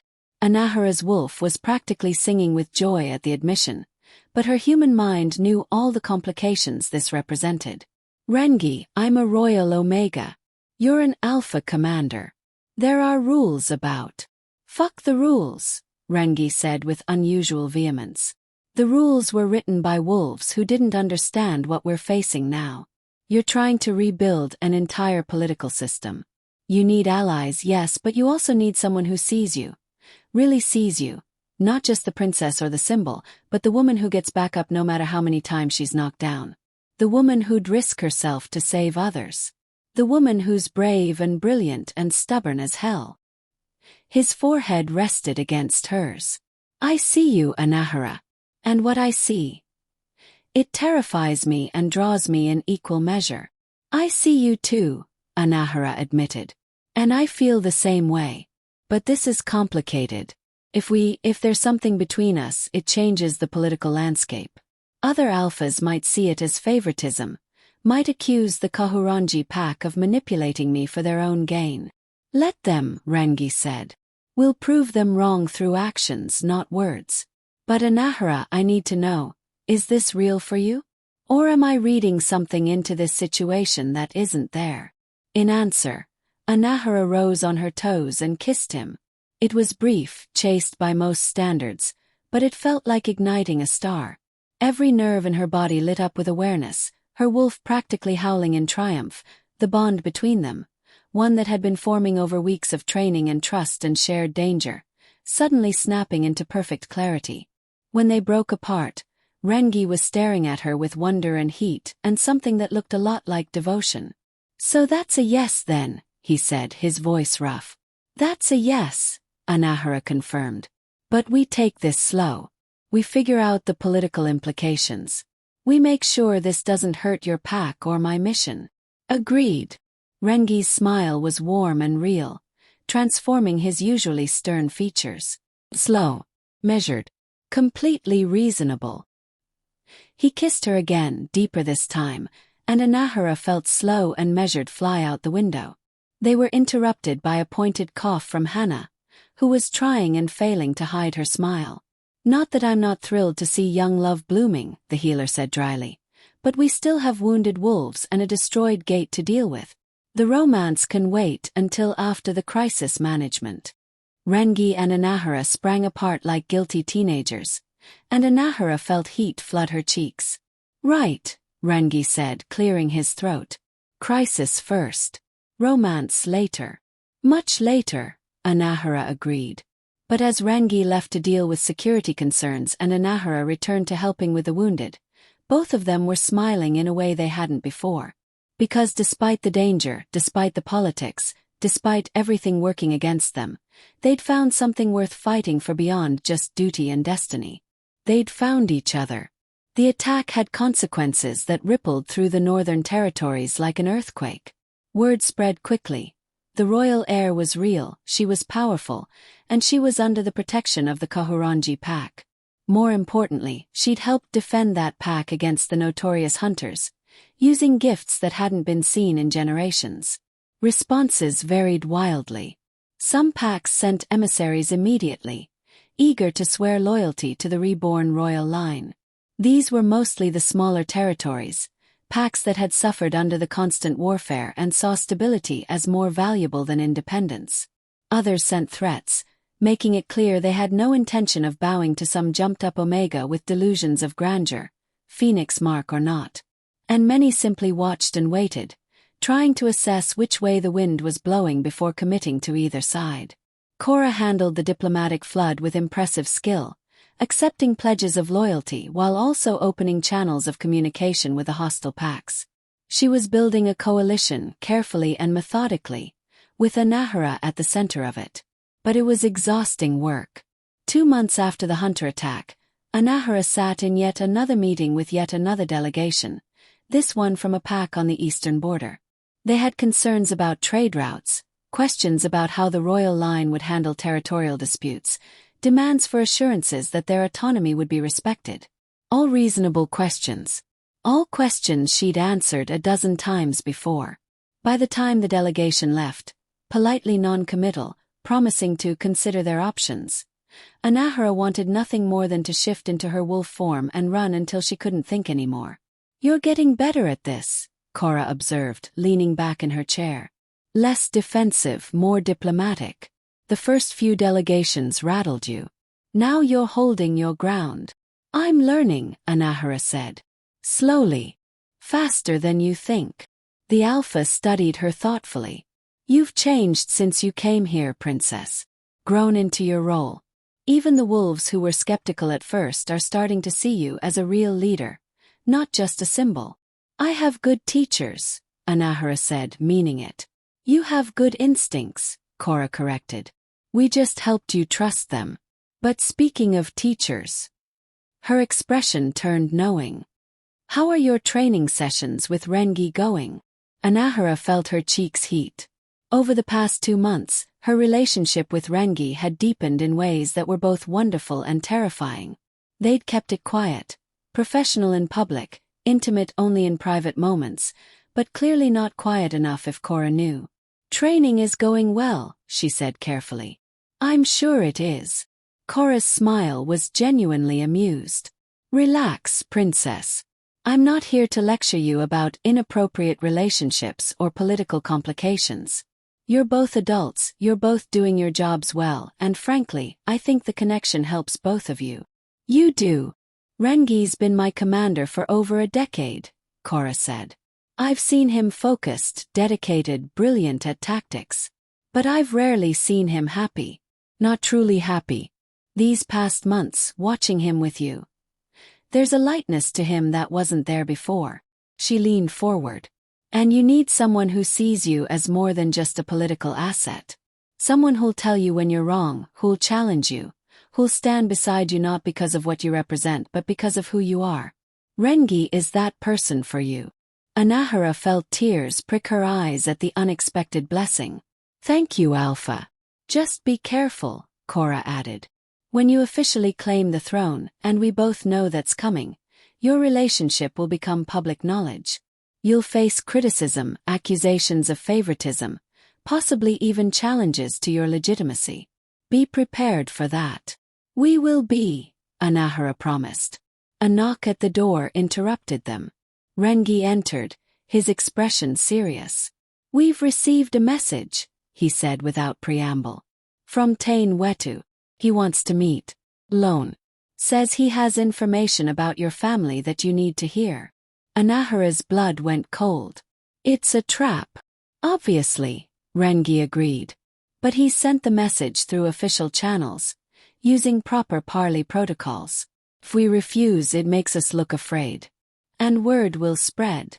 So we're trapped into meeting with the wolf who wants me dead, Anahera said bitterly. We're invited to a meeting where we maintain all the advantages, Cora corrected. We choose the location, set the security parameters, dictate the terms. If Tain wants to talk, he does it our way or not at all. Over the next week, they planned meticulously. The meeting would take place in neutral territory, a clearing midway between Kahurangi lands and the outer territories. Rangi would accompany Anahera with a full security detail hidden in the surrounding forest. Any sign of treachery, and they'd extract immediately. Still, as the day approached, Anahera couldn't shake her dread. You don't have to do this, Rangi said the night before, holding her close in the privacy of his quarters. We can refuse the meeting, deal with whatever political fallout comes. No, Anahera said, though she was terrified. If Tain really has information about my family, I need to hear it. And I need to look him in the eye. Show him that I'm not the scared child he's been hunting for decades. I'm the heir, and I'm not running anymore. Rangi's arms tightened around her. Then I'll be right there with you. Whatever he says, whatever happens, you're not facing this alone. The clearing was as neutral as promised. Open space, good sightlines, no obvious ambush points. Tain Wetu stood in the center, flanked by 2 guards, his expression unreadable. He was older than Anahera remembered, gray threading through his dark hair, lines carved deep around his eyes. But he still radiated danger, the predatory calm of a wolf who'd killed more times than he could count. Princess Anahera, he said as she and Rangi approached. Thank you for agreeing to meet. I didn't agree, Anahera replied coldly. I accepted your parley request because protocol demanded it. Say what you came to say, and then leave my territories. Something flickered in Tain's eyes. Surprise maybe at her directness. Very well. I came to tell you the truth about your family. About why we've hunted the royal line for 3 generations. I know why, Anahera said. You're fanatical purists who think the royal bloodline is corrupted, that we wield too much power. You've made your position very clear through murder. That's what you were told, Tain said. But it's not the whole truth. The royal line was corrupted, Princess, but not in the way you think. Your grandfather made a deal with forces that should never have been touched. He used forbidden magic to enhance the royal gifts, to make his bloodline stronger, more powerful.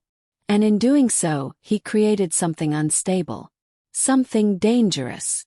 That's a lie, Anahera said, but doubt crept into her voice. Is it? Tain gestured to her. The phoenix mark. Do you know why it burns gold instead of the traditional black? Why your gifts are stronger than any royal in recorded history? Your grandfather's bargain changed the bloodline itself. Made it more powerful, yes, but also more volatile. And that volatility threatens every pack in these territories. He took a step forward, and Rangi immediately moved to intercept, but Tain held up peaceful hands. I'm not here to harm you, Princess. I'm here to offer you a choice. The hunters will stop pursuing you permanently if you agree to certain conditions. Binding magic that limits your power, prevents it from being passed to future generations. You can have your throne, your unity, your peace. Just agree to be the last of the royal line. You want me to end my own bloodline, Anahera said, disbelief and fury warring in her voice. I want to prevent a catastrophe that killed hundreds the last time it manifested, Tain countered. Your great-grandmother went mad with power in her final years. Started wars over perceived slights. Used her gifts to compel loyalty rather than earn it. That's what the enhanced royal blood does, princess. It corrupts absolutely, eventually. Anahera wanted to reject everything he was saying, wanted to call him a liar and walk away. But something in his voice, in his eyes, suggested he believed every word. Even if what you're saying is true, she said slowly. Even if my grandfather made a mistake, that doesn't justify killing my entire family. Children. Innocents. You've spilled so much blood. To prevent rivers of it, Tane said. But I'm offering you another path now. End the bloodline peacefully. Rule wisely and well for your natural lifetime. Then let the territories return to balanced pack governance. No more concentration of power in a single line. No more risk of another mad royal. And if I refuse? Tane's expression hardened. Then we continue hunting. Not just you but anyone you might have children with. Any heir you might produce. Because this ends with your generation, one way or another. The threat hung in the air, clear and uncompromising. Rangi stepped forward, his voice deadly. You threaten the princess and her future in the same breath you ask for parley. That violates. I speak truth, Tane interrupted. Uncomfortable truth, but truth nonetheless. The princess can verify everything I've said. Ask the eldest of the loyalists, the ones who remember your grandfather before the coup. Ask them about the forbidden magic, the deal he made. They know. They've always known. He turned to leave, then paused. You have time to decide, princess. But not infinite time. Every day you delay, more wolves hear about the royal heir returned. More wolves swear loyalty to you. And when you inevitably succumb to the corruption in your blood, all those wolves will suffer for it. I'm not corrupted, Anahera said, but her voice wavered. Not yet, Tane agreed. But power corrupts, princess. Enhanced power corrupts absolutely. It's only a matter of time. After he left, Anahera stood frozen in the clearing, Rangi's presence beside her the only thing anchoring her to reality. It's not true, Rangi said firmly. He's trying to manipulate you, so doubt. What if it is true? Anahera whispered. What if my grandfather did something terrible? What if I'm carrying the same corruption? Then we deal with it, Rangi said. Together. But Anahera, I've seen you use your power. You strengthen bonds, you help wolves connect. That's not corruption. That's exactly what these territories need. But what if it changes?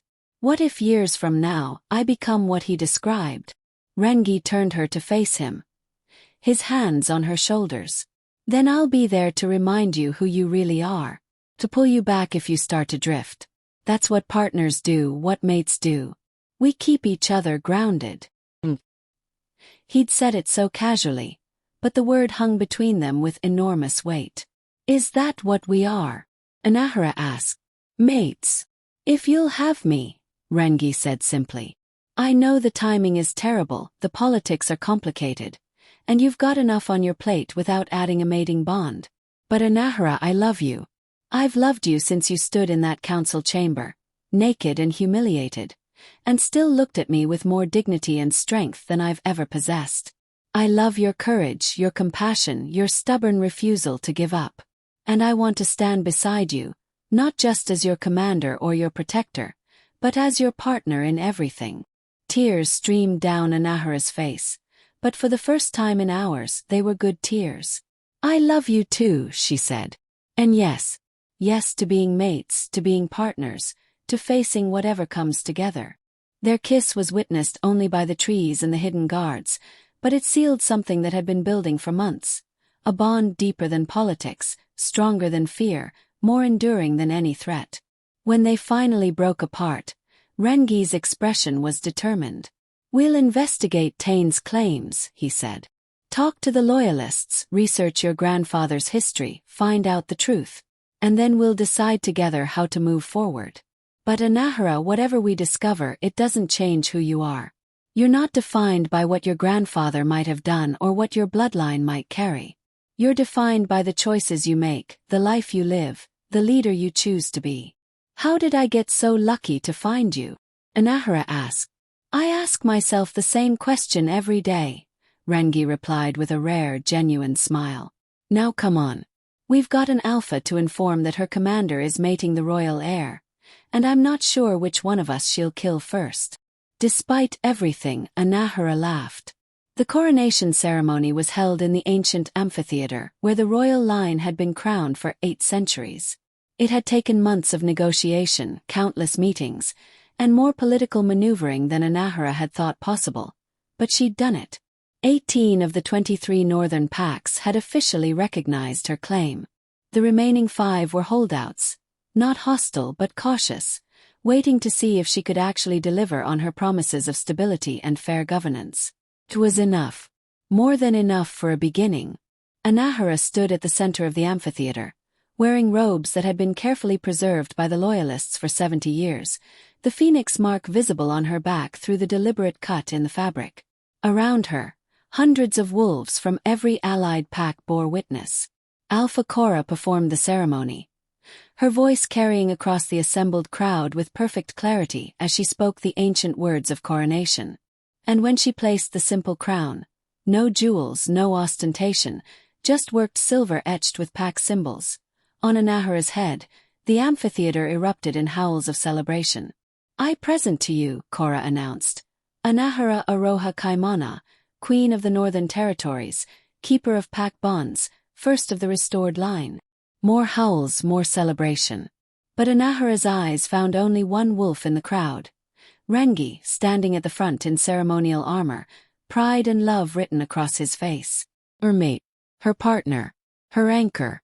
That's a lie, Anahera said, but doubt crept into her voice. Is it? Tain gestured to her. The phoenix mark. Do you know why it burns gold instead of the traditional black? Why your gifts are stronger than any royal in recorded history?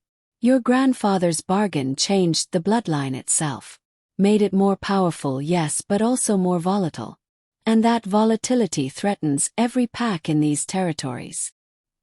He took a step forward, and Rangi immediately moved to intercept, but Tain held up peaceful hands. I'm not here to harm you, princess. I'm here to offer you a choice.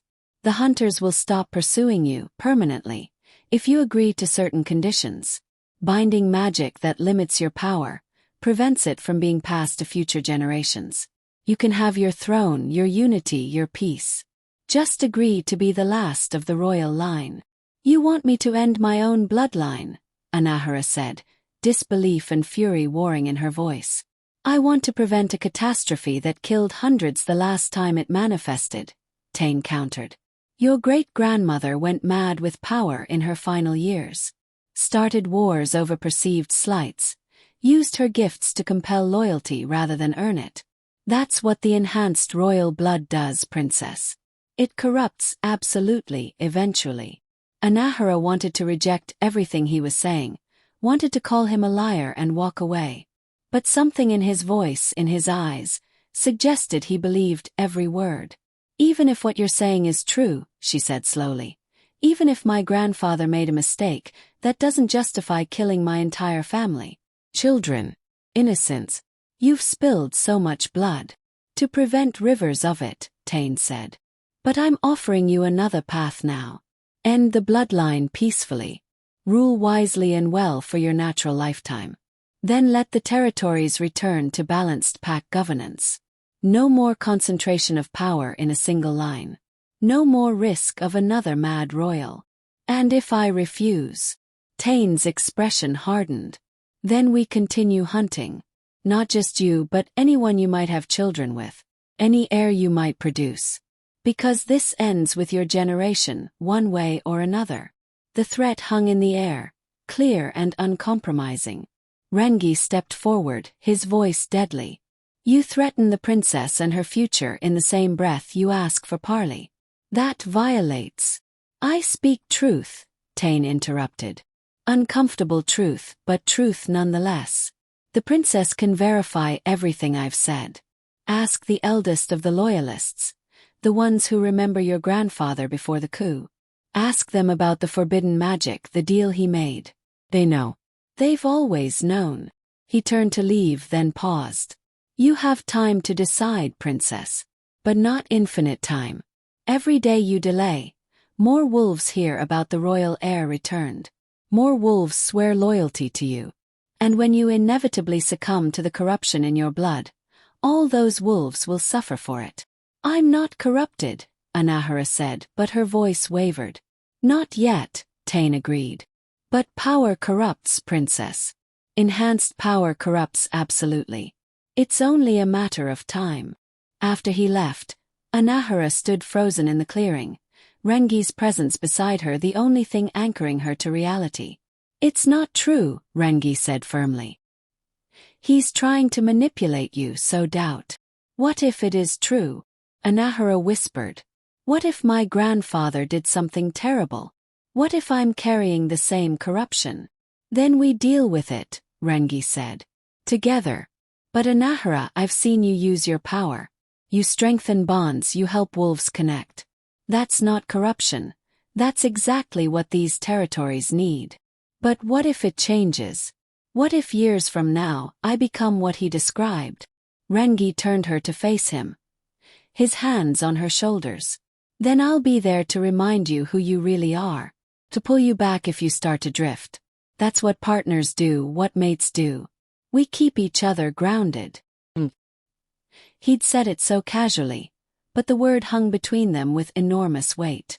Is that what we are? Anahera asked. Mates. If you'll have me, Rangi said simply. I know the timing is terrible, the politics are complicated, and you've got enough on your plate without adding a mating bond. But Anahera, I love you. I've loved you since you stood in that council chamber, naked and humiliated, and still looked at me with more dignity and strength than I've ever possessed. I love your courage, your compassion, your stubborn refusal to give up. And I want to stand beside you, not just as your commander or your protector, but as your partner in everything. Tears streamed down Anahera's face, but for the first time in hours, they were good tears. I love you too, she said. And yes to being mates, to being partners, to facing whatever comes together. Their kiss was witnessed only by the trees and the hidden guards, but it sealed something that had been building for months. A bond deeper than politics, stronger than fear, more enduring than any threat. When they finally broke apart, Rangi's expression was determined. We'll investigate Tane's claims, he said. Talk to the loyalists, research your grandfather's history, find out the truth. And then we'll decide together how to move forward. But Anahera, whatever we discover, it doesn't change who you are. You're not defined by what your grandfather might have done or what your bloodline might carry. You're defined by the choices you make, the life you live, the leader you choose to be. How did I get so lucky to find you? Anahera asked. I ask myself the same question every day, Rangi replied with a rare, genuine smile. Now come on. We've got an alpha to inform that her commander is mating the royal heir, and I'm not sure which one of us she'll kill first. Despite everything, Anahera laughed. The coronation ceremony was held in the ancient amphitheater, where the royal line had been crowned for 8 centuries. It had taken months of negotiation, countless meetings, and more political maneuvering than Anahera had thought possible. But she'd done it.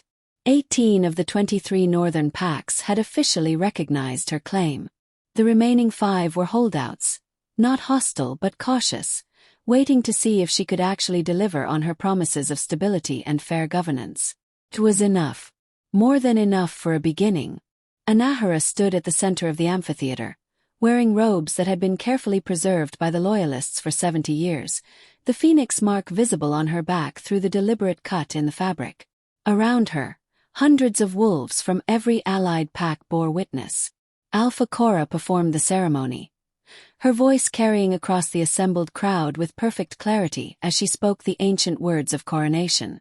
And when she placed the simple crown, no jewels, no ostentation, just worked silver etched with pack symbols, on Anahera's head, the amphitheater erupted in howls of celebration. I present to you, Cora announced, Anahera Aroha Kaimana, Queen of the Northern Territories, Keeper of Pack Bonds, first of the restored line. More howls, more celebration. But Anahera's eyes found only one wolf in the crowd. Rangi, standing at the front in ceremonial armor, pride and love written across his face. Her mate, her partner, her anchor. That's a lie, Anahera said, but doubt crept into her voice. Is it? Tane gestured to her. The phoenix mark. Do you know why it burns gold instead of the traditional black? Why your gifts are stronger than any royal in recorded history? Your grandfather's bargain changed the bloodline itself. Made it more powerful, yes, but also more volatile. And that volatility threatens every pack in these territories. He took a step forward, and Rangi immediately moved to intercept, but Tane held up peaceful hands. I'm not here to harm you, princess. I'm here to offer you a choice. The hunters will stop pursuing you permanently if you agree to certain conditions. Binding magic that limits your power, prevents it from being passed to future generations. You can have your throne, your unity, your peace. Just agree to be the last of the royal line. You want me to end my own bloodline, Anahera said, disbelief and fury warring in her voice. I want to prevent a catastrophe that killed hundreds the last time it manifested, Tane countered. Your great-grandmother went mad with power in her final years. Started wars over perceived slights. Used her gifts to compel loyalty rather than earn it. That's what the enhanced royal blood does, princess. It corrupts absolutely, eventually. Anahera wanted to reject everything he was saying, wanted to call him a liar and walk away. But something in his voice, in his eyes, suggested he believed every word. Even if what you're saying is true, she said slowly. Even if my grandfather made a mistake, that doesn't justify killing my entire family. Children. Innocents. You've spilled so much blood. To prevent rivers of it, Tane said. But I'm offering you another path now. End the bloodline peacefully. Rule wisely and well for your natural lifetime. Then let the territories return to balanced pack governance. No more concentration of power in a single line. No more risk of another mad royal. And if I refuse? Tane's expression hardened. Then we continue hunting. Not just you, but anyone you might have children with. Any heir you might produce. Because this ends with your generation, one way or another. The threat hung in the air, clear and uncompromising. Rangi stepped forward, his voice deadly. You threaten the princess and her future in the same breath you ask for parley. That violates. I speak truth, Tane interrupted. Uncomfortable truth, but truth nonetheless. The princess can verify everything I've said. Ask the eldest of the loyalists, the ones who remember your grandfather before the coup. Ask them about the forbidden magic, the deal he made. They know. They've always known. He turned to leave, then paused. You have time to decide, princess. But not infinite time. Every day you delay, more wolves hear about the royal heir returned. More wolves swear loyalty to you. And when you inevitably succumb to the corruption in your blood, all those wolves will suffer for it. I'm not corrupted, Anahera said, but her voice wavered. Not yet, Tane agreed. But power corrupts, princess. Enhanced power corrupts absolutely. It's only a matter of time. After he left, Anahera stood frozen in the clearing, Rangi's presence beside her the only thing anchoring her to reality. It's not true, Rangi said firmly. He's trying to manipulate you, so doubt. What if it is true? Anahera whispered. What if my grandfather did something terrible? What if I'm carrying the same corruption? Then we deal with it, Rangi said. Together. But Anahera, I've seen you use your power. You strengthen bonds, you help wolves connect. That's not corruption. That's exactly what these territories need. But what if it changes? What if years from now, I become what he described? Rangi turned her to face him. His hands on her shoulders.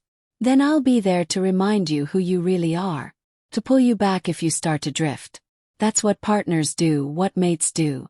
We keep each other grounded.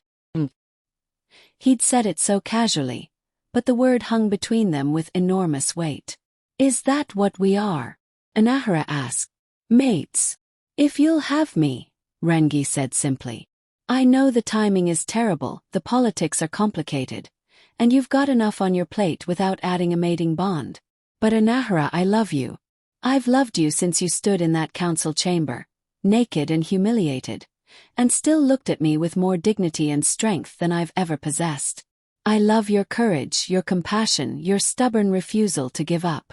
And I want to stand beside you, not just as your commander or your protector, but as your partner in everything. Tears streamed down Anahera's face, but for the first time in hours, they were good tears. I love you too, she said.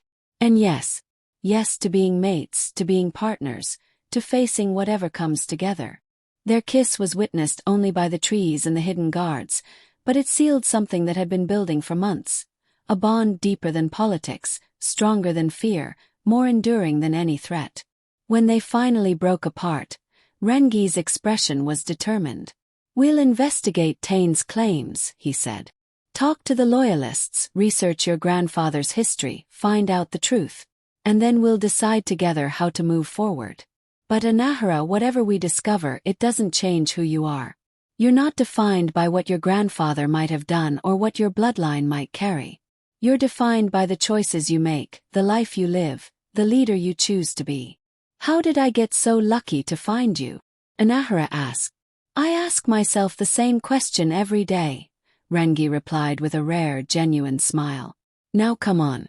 We've got an Alpha to inform that her commander is mating the royal heir, and I'm not sure which one of us she'll kill first. Despite everything, Anahera laughed. The coronation ceremony was held in the ancient amphitheater, where the royal line had been crowned for 8 centuries. It had taken months of negotiation, countless meetings, and more political maneuvering than Anahera had thought possible. But she'd done it. 18 of the 23 northern packs had officially recognized her claim. The remaining 5 were holdouts, not hostile but cautious, waiting to see if she could actually deliver on her promises of stability and fair governance. It was enough. More than enough for a beginning. Anahera stood at the center of the amphitheater, wearing robes that had been carefully preserved by the loyalists for 70 years, the phoenix mark visible on her back through the deliberate cut in the fabric. Around her, hundreds of wolves from every allied pack bore witness. Alpha Cora performed the ceremony, her voice carrying across the assembled crowd with perfect clarity as she spoke the ancient words of coronation. And when she placed the simple crown, no jewels, no ostentation, just worked silver etched with pack symbols, on Anahera's head, the amphitheater erupted in howls of celebration. I present to you, Cora announced, Anahera Aroha Kaimana, Queen of the Northern Territories, Keeper of Pack Bonds, first of the restored line. More howls, more celebration. But Anahera's eyes found only one wolf in the crowd. Rangi, standing at the front in ceremonial armor, pride and love written across his face. Her mate, her partner, her anchor. After the ceremony, after the feasting and the speeches and the endless stream of wolves pledging loyalty, Anahera finally escaped to a quiet balcony overlooking the mountains. Rangi found her there, as she knew he would. How does it feel? He asked, wrapping his arms around her from behind. Being queen. Terrifying, Anahera admitted. Overwhelming. Right. You'll be brilliant, Rangi said with complete confidence. You've already proven yourself 10 times over. We investigated my grandfather's history, Anahera said quietly. You were right. Tane was telling the truth about the forbidden magic. But he was wrong about what it means. She turned in Rangi's arms to face him. Yes, my grandfather enhanced the royal bloodline. Yes, there were risks. But he didn't do it for power or ego. He did it because he could see the territories were fracturing, could see that without stronger bonds, everything would fall apart.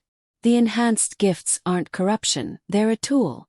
And like any tool, they can be used well or poorly. And you'll use them well, Rangi said. With your help, Anahera corrected. That's why I've decided to create a new position, Royal Consort and Commander of the Crown Forces. It comes with a seat on the council, authority over all security forces, and most importantly, the power to check royal authority if it starts to veer into dangerous territory. Rengi's eyes widened. You're giving me power to oppose you. I'm giving my mate the tools to keep me honest, Anahera said. To make sure I never become what Tane feared. To ensure that power stays balanced and accountable. Will you accept? Are you really asking if I'll spend every day working beside you, helping build something better, and sleeping next to you every night? Rengi's smile was wide and genuine. Yes, my queen. I accept. Their kiss was interrupted by an excited voice. There you are. Paenia burst onto the balcony, then skidded to a stop when she saw them. Oh, sorry. I'm interrupting. What is it, Paenia? Anahera asked, not moving from Rengi's embrace. More packs are arriving, the warrior said excitedly. 3 of the holdouts, they saw the coronation, saw the turnout, and decided they want to join after all. Alpha Cora sent me to fetch you for another round of negotiations. Anahera groaned, but she was smiling. Duty calls, Rengi said. Always, Anahera agreed. But that's all right. This is the duty I chose. The future I fought for. She took his hand, and together they walked back into the amphitheater, back into the work of building a kingdom, back into the beautiful, complicated, challenging life they'd created. The phoenix had risen. The royal line was restored. And Anahera Aroha Kaimana, the Omega who'd been stripped before a hostile court and revealed as a queen, was ready to forge a new era of peace for the Northern Territories. With her mate beside her, and the pack bonds stronger than ever, anything was possible. And so ends the tale of the hidden princess and the commander who saw her worth when she was at her most vulnerable. It's a reminder that true strength isn't about never being exposed or hurt. It's about what you do after, how you rise, how you transform pain into power and shame into triumph. Anahera could have let that moment in the court define her, could have let it break her. Instead, she used it as a catalyst to prove exactly who she was meant to be. And Rangi, who made a terrible mistake, showed us that honor isn't about being perfect. It's about acknowledging your failures and working to make them right. Together, they built something neither could have achieved alone. Because that's what real partnership is. Complementing each other's strengths, supporting each other through weaknesses, and choosing to stand together even when the world tries to pull you apart. If this story moved you, if you felt the weight of that moment when everything changed, if you believed in the power of redemption and second chances, then share it. Let others know that vulnerability isn't weakness, that mistakes don't have to be endings, and that sometimes the most powerful thing you can do is simply refuse to give up on yourself or the people worth fighting for. Drop a comment below telling me what resonated most with you. Was it Anahera's courage in the face of humiliation? Rengi's journey from antagonist to ally to lover? The political intrigue of rebuilding a fallen kingdom? I read every single comment, and your thoughts help shape the stories I tell next. And remember what I said at the beginning. Tell me the city you're watching from so I can send you a hug. Because if you made it through this entire 11,000-word journey with me, if you invested your time and emotion into these characters and their struggles, then you deserve that virtual embrace. You deserve recognition for caring about stories that matter, stories about resilience and love and finding your place in a world that tries to tell you where you belong. Subscribe if you haven't already, because I've got more stories like this coming. Tales of hidden identities and forbidden bonds, of underdogs rising and power structures crumbling, of love that defies logic and loyalty that transcends blood. These are the stories that remind us why we're human, why we connect, why we dare to hope even when everything seems impossible. Anahera and Rengi's story doesn't end with the coronation, of course. There are still 5 packs to win over, still enemies plotting in the shadows, still the daily challenge of turning ideals into reality. There's the question of heirs and succession, of whether the enhanced royal bloodline will prove to be blessing or curse in future generations. There's the slow, beautiful work of building a relationship that started in conflict and evolved into partnership. But those are stories for another time. For now, remember this. You are not defined by your worst moments.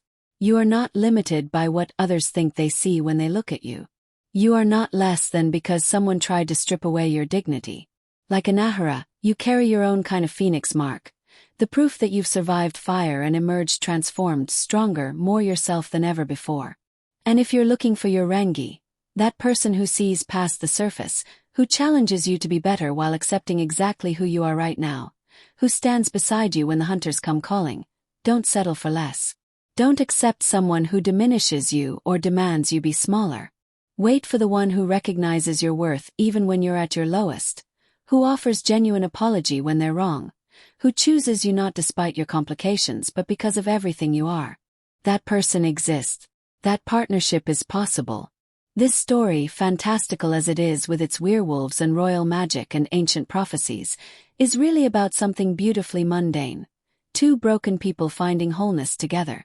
Two flawed individuals choosing to build something better than what they inherited. Two souls recognizing each other across all the noise and chaos and saying, yes, always you. So take that into your world, whatever city you're watching from, whatever challenges you're facing. Take the lesson that vulnerability can be the beginning of strength. That admitting you're wrong is the first step toward being right. That the bonds we forge with others, chosen family, pack, community, love, these are what sustain us when everything else falls apart. The Northern Territories found peace not because Anahera had magic in her blood, but because she had the courage to step forward when it would have been easier to hide. Because she chose connection over isolation, trust over cynicism, hope over despair. Because she believed that broken things could be mended and that broken people deserved the chance to heal. That's the real magic. Not the phoenix mark or the royal gifts, but the everyday choice to keep trying, keep believing, keep reaching for something better. And now, having shared this journey with you, having walked beside Anahera from that devastating moment in the court through to her coronation, I'm curious. What would you have done in her position? When Rangi stripped away her clothes and exposed her secret, would you have revealed yourself immediately? Would you have fled? Would you have used your power to punish him? There are no wrong answers, only different paths. But thinking about what you do in impossible situations, that's how we discover who we really are beneath the masks we wear for the world. Thank you for being here. Thank you for listening to this story, for caring about these characters, for believing in the possibility of redemption and transformation. In a world that often feels cynical and dark, your willingness to invest in hope, to root for love, to believe that people can change, that matters more than you know. Until next time, keep your head high like Anahera, your heart open like Rangi learned to be, and your spirit unbreakable like the bonds that hold a true pack together. This is your narrator, signing off with respect, with gratitude, and with the reminder that your story, whatever it is wherever you are, is worth telling too. Now go be the hero of your own tale. The phoenix is waiting to rise. A tale of exposure and revelation, of shame transformed into strength, of an Omega who became a queen and an Alpha who learned that true power lies not in dominance, but in partnership. May their story remind us all that our most vulnerable moments can become our greatest victories, if only we have the courage to stand back up and keep fighting for what we believe in.